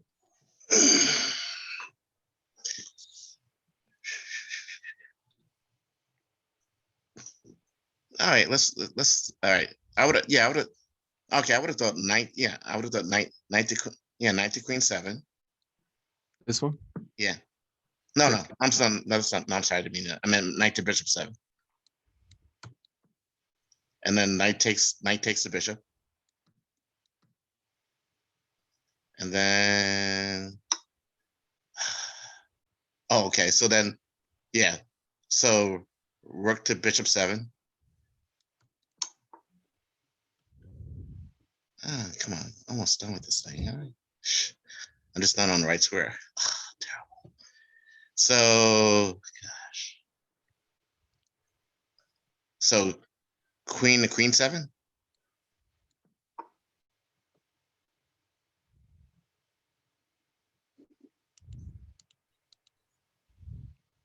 I mean, I guess I could trade. Your end game is, you're better in the end game too, but this is a minor failure because, I mean, like, you should be better than this, right? You should have been winning more than this. I do believe you should win that end game, but let's try something else. Back to here. I mean, yeah, it's a kind of straightforward way to win to win a piece. All right, the only one I can see is knight to f3. Yeah, well, I think that's it, unless I'm missing something. Knight to f3, attacking this, queen has to go back.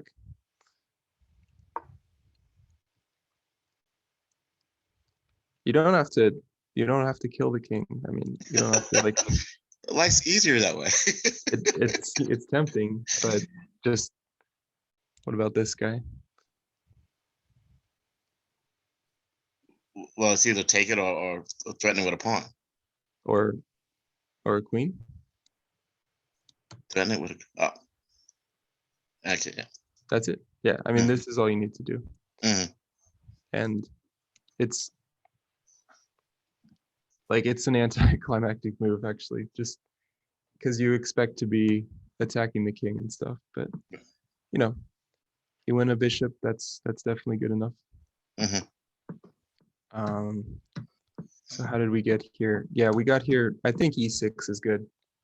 I mean, I think your move is probably also very good. So this might be a little easier, just break through. But yeah, f5, trying to. Wonder if Mark's still going for the attack here. I'm not sure, but I don't want to take up the time, but yeah. Okay. Yeah. I think I was just trying to get some counterplay here because I was kind of stuck on the queen side because that c pawn I have to defend with the knight and my rook's trapped over there, and can't do much on the king side either. Just there's everything's so locked up, and so I just gotta try something. Yeah. Okay, queen here. I thought you would just do this. And again, it's kind of the same idea, like, just open it up and I think this should be good. Like bishop takes, check. King. Oh, I mean, this could actually end up being similar to before. Again, with this, there's Mhm. this. With this, similarly as before, there's this or this, two very comfortable options. Mhm. Even this should be really good. You're threatening this and this and this. It's crazy. There's so much there's so much good stuff here. Mm. So, I think yeah, that's the way to go. Just simply open things up. But okay, so this whoa. It's covered by the knight. Yeah, it is. I missed that. Oh, yeah. Interesting. But still, I guess I'm a little surprised you're trading. I No, thought his queen side. He has a rook and the knight on the queen side, and it's gonna take him a while to get there. And my piece is already over here. yeah. So that's got to be Yeah. worth something. That's got to be worth something. Yeah. Okay. But yes, this is here. Mhm. So this I wonder about this move. Yeah, what about this? So he can only check me with the bishop, right? It's a Right. good question. And when the rook moves, the queen falls. Mhm. But the other way around, he might have a queen if he does. But the queen is protected by the knight, so I'm not worried about whatever he does. So the queen will never fall because the queen's always protected by the other knight. Yeah. I mean, so there's no such thing as this. Yeah. Right. Because Yeah. the queen's so he just loses the rook. I could just play like G5 here. Yeah. That would be my savior at that point. What, G5 with the bishop? No, just G5, the pawn. Oh, the pawn. Well, then you just lose. You would just lose the rook, right? Well, it holds the rook. Okay. But I don't think you want to be playing this. No one wants to be playing that. There's the nice. I like this move here because this blocks this, and it actually opens up this idea. Now that G5 has happened, this, yeah. I mean, what can Black even think about doing here? Yeah, I think this is nice, right?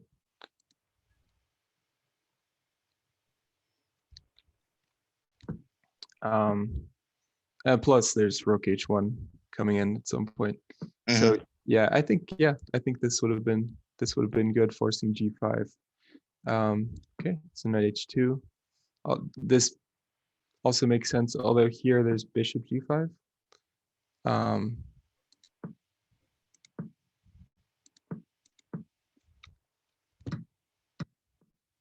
Okay. Okay, there we go. Yeah. Check. And this. I don't know. Was there? Do you have a check that I don't see? What? I mean, we go for this, right? And then take queen's 1 point, yeah. And then this. Yeah, something's going, right? Something's going. But I think Black can do this. And I'm not. And loses the bishop, right? Am I missing something simple again?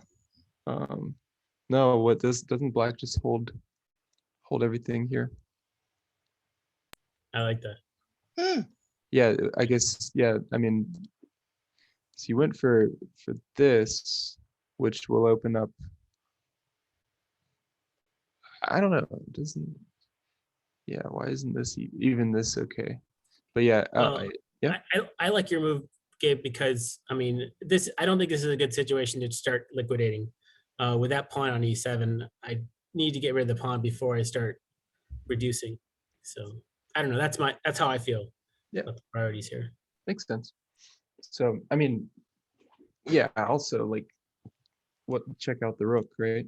And then the rook's just gonna take this. So instead of this,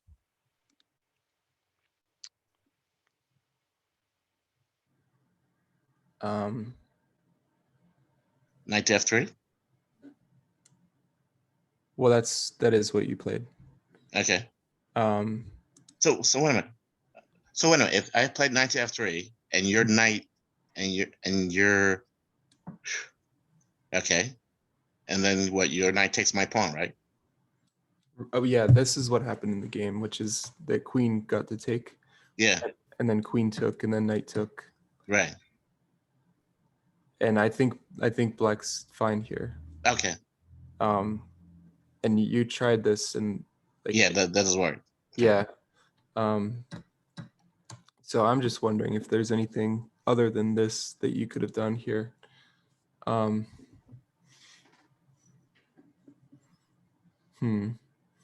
Well, actually, why not grab a pawn?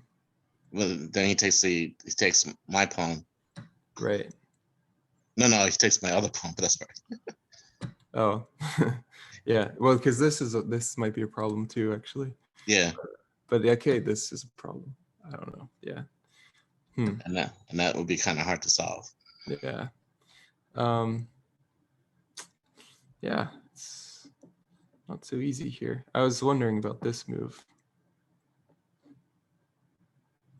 But then probably just takes, and takes.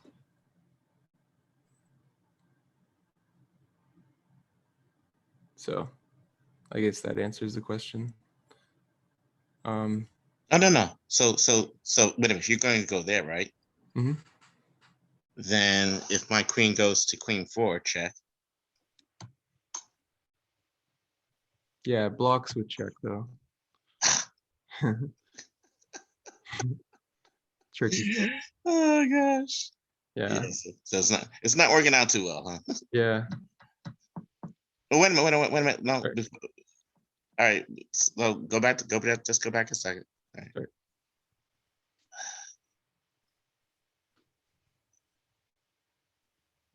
Yeah, too many variables. Yeah. No, it's. I think the moment. Well, you won this game anyway, but like the thing. It would have been nice to just bust things open before, like when the knight and rook were still here. That was a couple moves ago. Mm-hmm. Here we get into this, and somehow you won this. So rook here, bishop here. Yeah, what do I care? Oh, did you get a tactical? Wait, no, you ended up winning this one. Okay. Yeah, because I get all those pawns which he doesn't protect for some reason. See, I just knock off all those pawns. You do. Yeah, because he doesn't do anything about it. He lets me take them.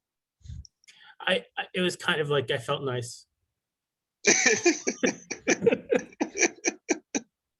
Yeah, he just lets me take them. So it's like, yeah, I'll take them. Yeah, fair enough.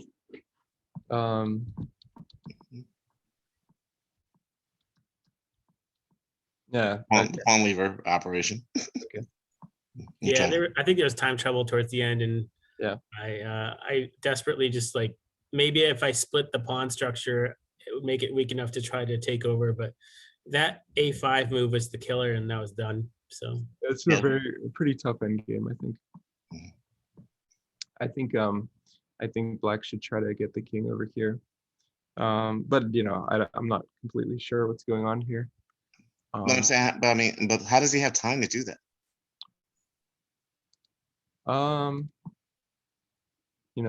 I think don't move these pawns. Okay, and so like I said, the knight blocks the bishop, and then the other two pawns just keep racing over. Like this right here. Yeah.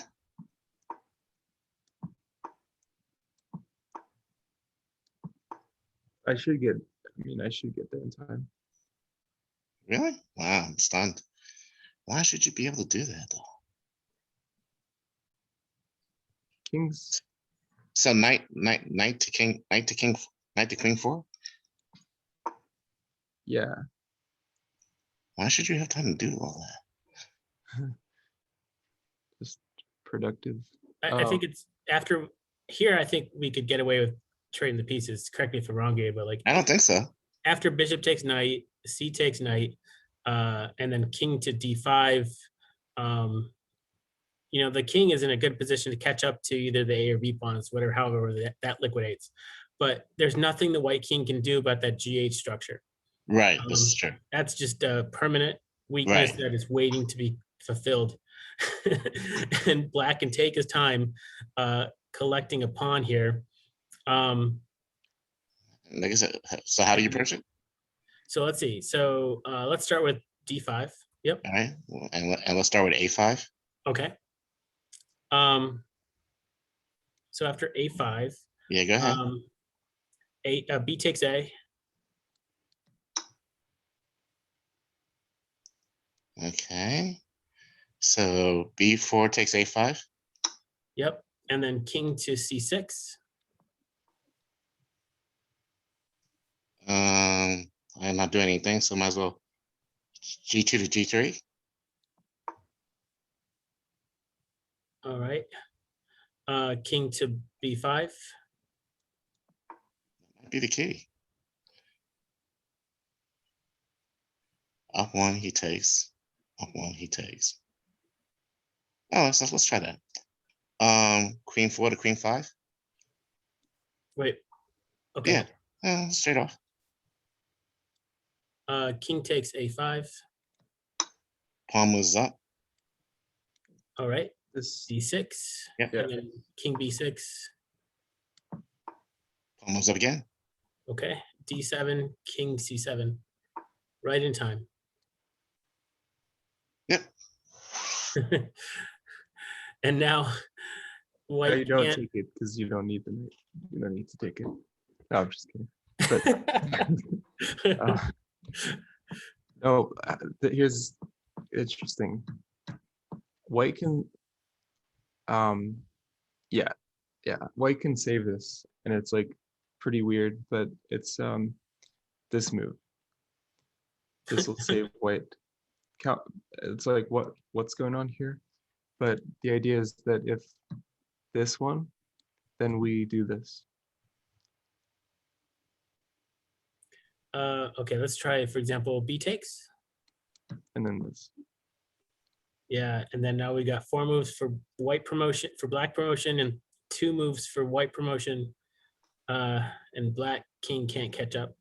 even if we queened similar times, like even if it was like white goes here, black goes here, even if that did happen.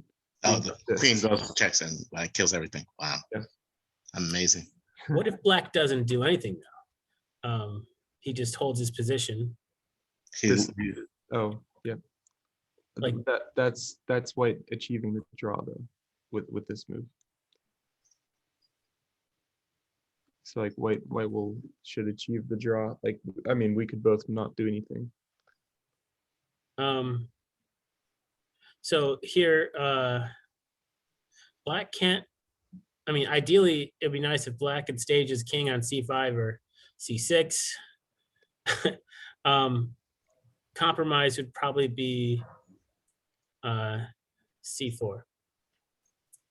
But even then, that's not going to work because after a5, b takes a, b6. Well, no, actually, I forgot about this move, but because there's this. But I'm saying but he has a point there that if white doesn't move it, but he has a point here. But if white doesn't move at all, then your king has to come close. I mean,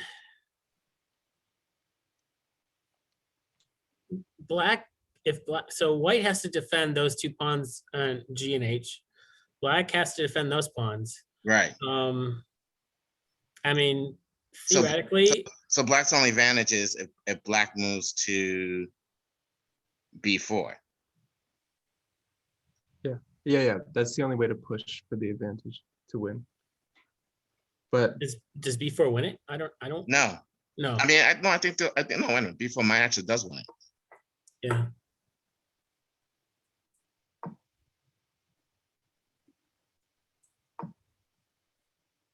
let's not rush. Yeah. Not rush that. Let's go, because if this it's complicated. But yeah, king I think can go there. Let's go here.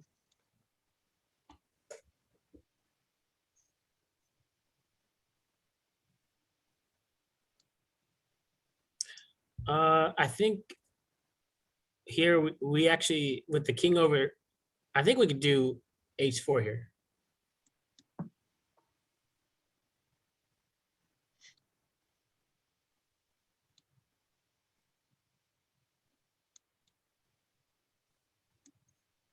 If d5, Same you dance. could probably play g5.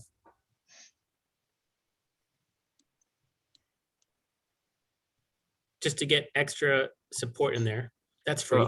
I'm gonna take that though. No. Well, Why would you do that? Yeah. With I don't. we both run.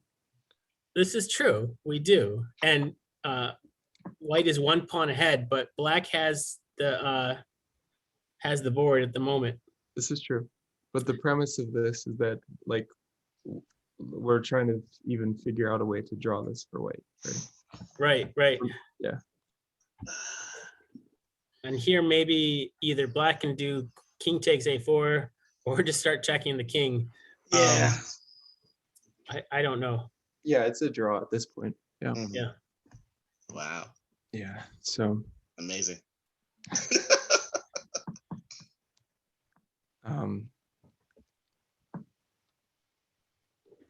I mean, I think white holds the draw. Yeah. Because this king can, even though it can't do that much, it can aid this pawn enough so that like when this one queens, we can also queen. I think so. I mean, I'm not, this is probably a pretty complex position, but I think this is drawing.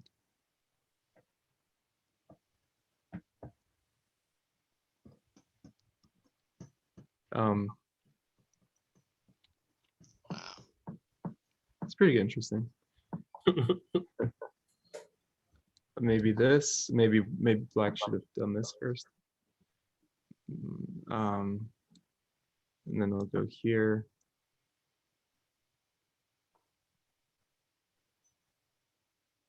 G4 might be free.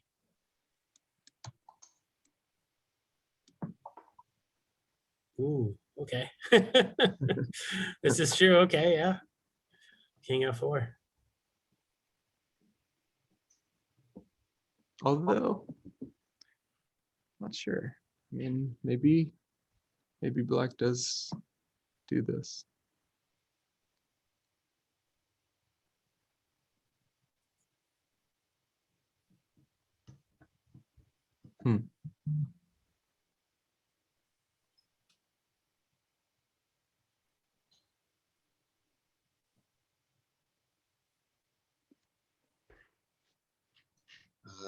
I don't know what, king 4 maybe. I have no idea.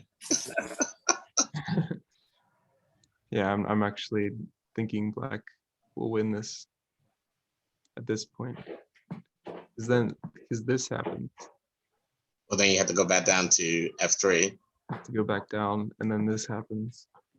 Yeah, that's trouble right there. You just lost some tempo. Yes, you did. You did lose tempo. But then you got g2, right? No choice. G2, but then this comes. For the thing I forgot about was this, how good this would be. Yeah, I mean, black still cannot take this because of that. Oh, wait a minute, let's try something different.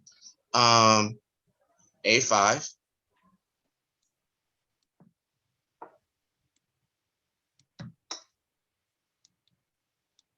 And that doesn't seem to work. Does it? Yeah.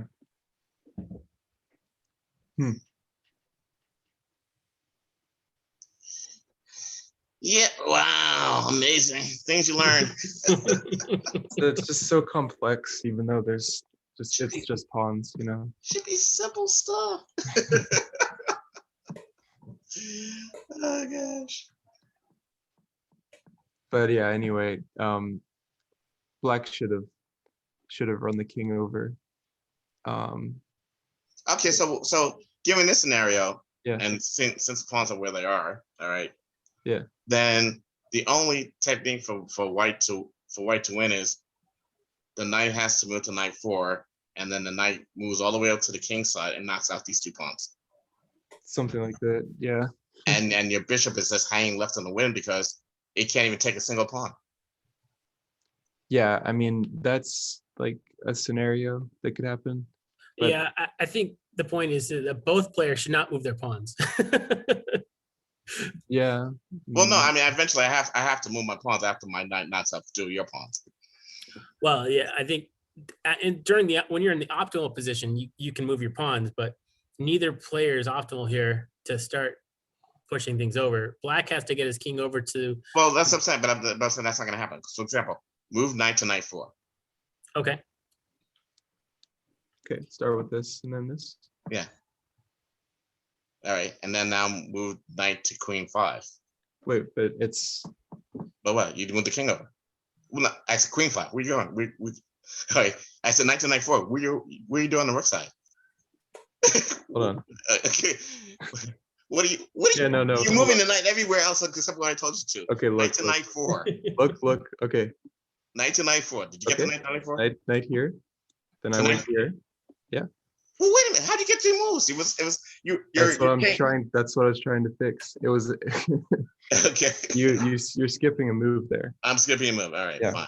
All right, no problem. I was All right, trying to fix it. All right, no problem. Doesn't matter. All right. So now we want knight to queen 3.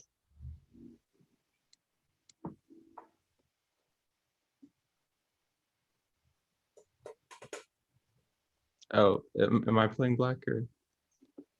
You're playing both sides. I mean, or whatever you want to do. I thought right. Mark was. Okay. Oh, sorry. Yeah, I wasn't sure if I was gonna. Okay. I don't know. Okay. So now I want to. How does that work? Okay. So I don't need it to move anywhere. So, all right. So I need to move the king to f3. So I'm gonna move pawns, but I think this is actually, I'm trying to crack open a path for my king. That's why I'm doing this. Okay. Like I don't actually, I want to get over here. So. Okay. So pawn to rook 4. I can't cover it. Okay. King to knight 2.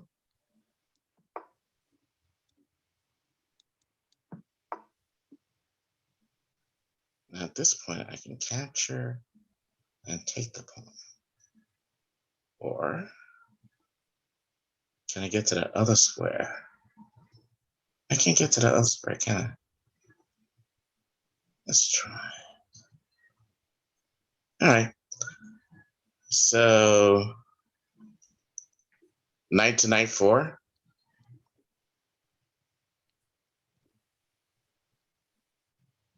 I don't know. What happened? Oh, did it happen? What happened? Oh no, what? No, I said I don't know. I'm thinking that I might Okay. actually All right. switch up the plan since it's going on. I might actually end up moving these pawns again back to that plan. Knight to bishop 6.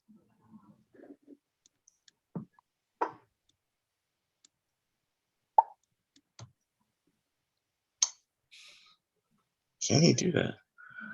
Yes, he can. We'll see. King to knight 1. King to knight 1. Knight 1. Okay. Yeah. Now it's done. Well, why is it done? All right, on to rook 5. Does not look so optimistic here. Okay, I guess I have to deal with that. Knight takes pawn. King to f3. King to f3. Actually, also considering this. But yeah, we'll go here. Can we get there in time? The answer is probably no, but we'll try anyway. Knight to bishop 4.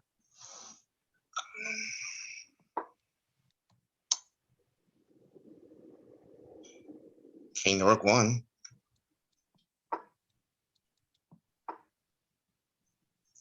Can we get that knight in there somewhere? Yeah, we only need one pawn. We don't need that h2 pawn. So. I only need one check too. Oh gosh. I only need one check. Fair enough. Yeah, I'm one move too late. Knight to queen 2.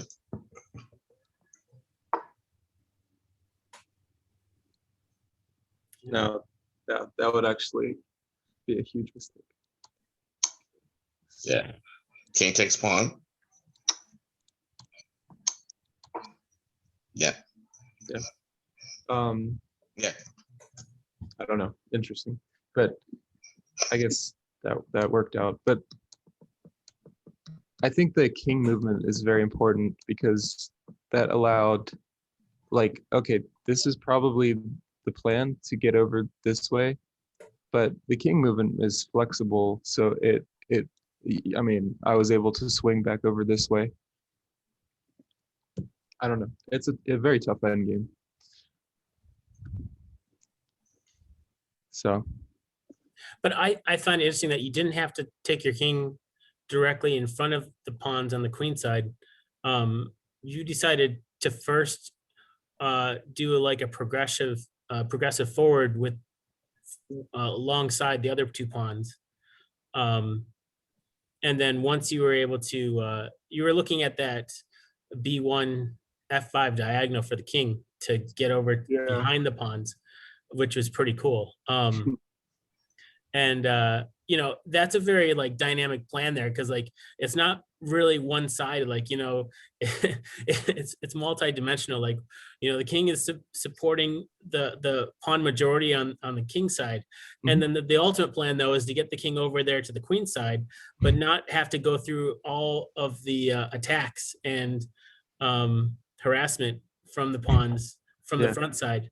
So and without even moving the bishop, you keep the bishop aimed at that C3 square / B2 square X-ray. You know, it's, I mean, it does sort of hold back white quite a bit and gives you plenty of time to just start preparing the king to a better optimal position. And, you know, unless the white side is able to keep up with black's plan, white's going to end up with those two pawns, G and H, promoted. Well, not promoted, but in a better position. And then the king's going to be able to get a path there to beeline over to the that queenside majority. So yeah, it's well, yeah, very very complex endgame, but yeah, definitely flexible king movement allows you to go like either way. Well, So, yeah, and from my perspective from black, all I'm thinking, like, how is this one pawn going to take on the queenside majority? You know, I have maybe this dark square bishop to help me out, but how is he going to help with the BC pawns there? You know, I can't. It's going to be hard just to push this. So like by itself, my plans are very simplistic. Like you know, just working on one side at a time. And so for your plan, Gabe, you had both sides working together at the same time, which is pretty cool. So I don't know. Yeah, cool. I'm glad you enjoyed that. Yeah, it's interesting. I don't know. Should we wrap it up here? I mean, unless someone else signed up for the 5 o'clock slot, You know, Yeah. Let me check.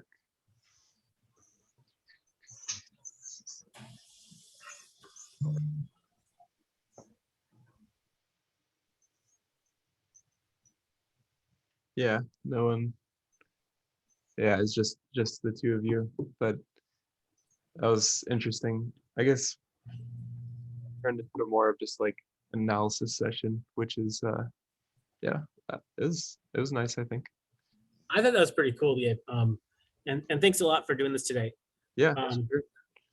We should definitely do this again. I thought the pairing up of the tournament in the morning and then the game analysis sessions in the afternoon was, I mean, maybe not popular today. And plus it's Easter weekend, but I think it's a great. I was gonna tell you that one. but I think it's a great data point, and I think I think we've roughed out a lot of the edges that we could do this again, and also maybe invite your students as well. yeah. We could make this. Yeah, this was like a nice like test type of thing. And yeah, I think we're ready to do it again. And Yeah. yeah, Maybe, yeah. sorry. Yeah, Greg, you signed up like immediately, so you were very enthusiastic about this. Mhm. So Yeah. that's great. Hopefully, we'll get more people as well. So we're not the ones that are sponsoring the future tournaments in April, are we? Somebody else is sponsoring those Sponsoring what? tournaments in April, in late April. Oh, so the tournaments I published in April are sponsored by the chess club, and Okay. the registrations for those tournaments, since they're based on tournaments. But I think for this sponsorship between Gabe and the chess club, Mhm. we could do another one of these in May. We just want to make sure there's enough notice so that we can get as many people in it as possible. Mhm. And I like the fact that I was able to, on the fly, just do a live stream on our workplace with this as well. So even if people forgot to register, Mhm. or they think it's maybe difficult or something, anyone just logging onto workplace can see this stream and just like silently observe without any commitment or any type of engagement. Like they could do it like, oh, I forgot, I logged in, I'm watching this, and then they can leave at any point. So I think that's a very comfortable option for some people if that's their game. So Do you know if that's happening? Yeah. Because I was trying to figure out if with the upcoming tournament maybe there'd be more people. So if he did it like later in the evening when all the tournament games were over, that more people would sign up for the analysis. That's that was the thing I was thinking about. Yeah, I mean, It's a bigger tournament, so more people. Yeah. And so more people will sign up for the analysis. So you won't get everybody, but you'll get the first 5 people that decide to sign up. Exactly. Yeah. So that's what I'm saying. Like I'm saying, it's the beginning of April now. How many people do you have signed up for this April 24th tournament now? The 24th tournament, so that's a G30. It's a morning plus afternoon tournament. And so far, I think I don't think we have anyone signed up for it yet. Okay. Yeah, because I'm saying if you got 10 people to sign up for it, and then if Gabe was able to do something between 9 p.m. and 10 p.m. or something like that, and maybe get 2 people or 3 people to do an analysis, there'd be more people to actually do it. I mean, but it'd be less on you because it'd be 2 hours, not the whole 5 hours or whatever. Yeah. Well, yeah, I think no, if you can still tack that on if you got 5 or 10 people to sign up for this April 24th tournament. Right. Like a group analysis type of thing. Yeah, exactly. And just kind of living it down to like maybe just doing it for about an hour or an hour and a half, maybe. Interesting idea. Yeah. And I'm saying it's still not too late because the tournament's like the 24th. Right. But like I said, but you do need at least 10 people to sign up for the tournament to get the overflow to do the analysis. Yeah. I think the tricky part is when Gabe does open the slots for his sessions, and someone signs up but not at the beginning session, what we have to do is we have to make sure we update the calendar events. I mean, so people know that there's no beginning session in the beginning. Because otherwise they're going to show up planning to be there for the whole thing, and then, well, there's no one doing anything at 1 o'clock or something, you know? Yeah. We're not meeting till 3, and this person might only be able to attend the first 2 hours, and so we don't want to upset people and make it feel like our events are unreliable or flawed in that kind of sense. Ideally, though, I mean, wouldn't have the problem because I'm saying you had like a 5-hour slot this time. I'm just saying I'm shortening your slot down to 2 hours. Yeah. What? So either they wanted to do it after the tournament or they didn't. Yeah. And then those that did have to come in early, or else they'll just be left out to the next time. So I don't think Mark's problem is actually going to actually happen because the time period has been shortened. There won't be a gap. At least that's the way I look at it. Yeah, these are two different ideas, though. Right. Yeah, but I think Greg, there's potential in that idea as well. Like I could even just do like a post-tournament lecture, and some analysis. Mm-hmm. That's actually pretty easy for me to do. Have like a small additional fee if you wanted to join that, and yeah, I mean it's an option for sure. And then we wouldn't have to have the big time slots. So just go in like an hour and a half, 2 hours. Right. So yeah, it's an option.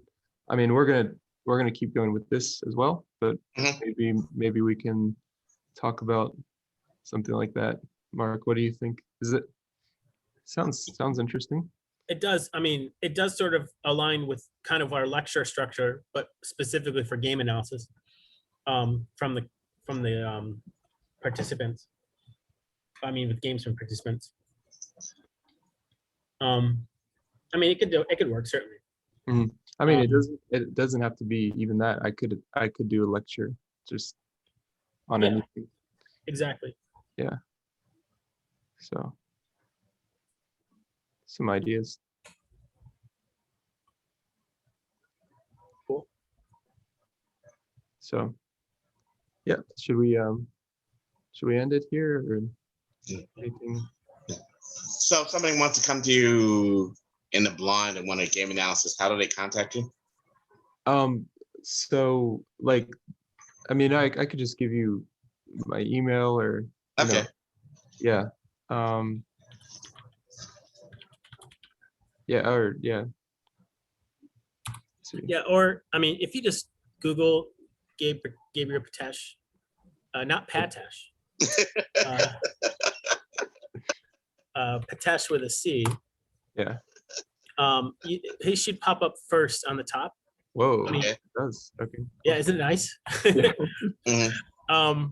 And then this is his site for chess classes, tournaments, camps, schools, free events, Mm-hmm. and then he also has personal instruction.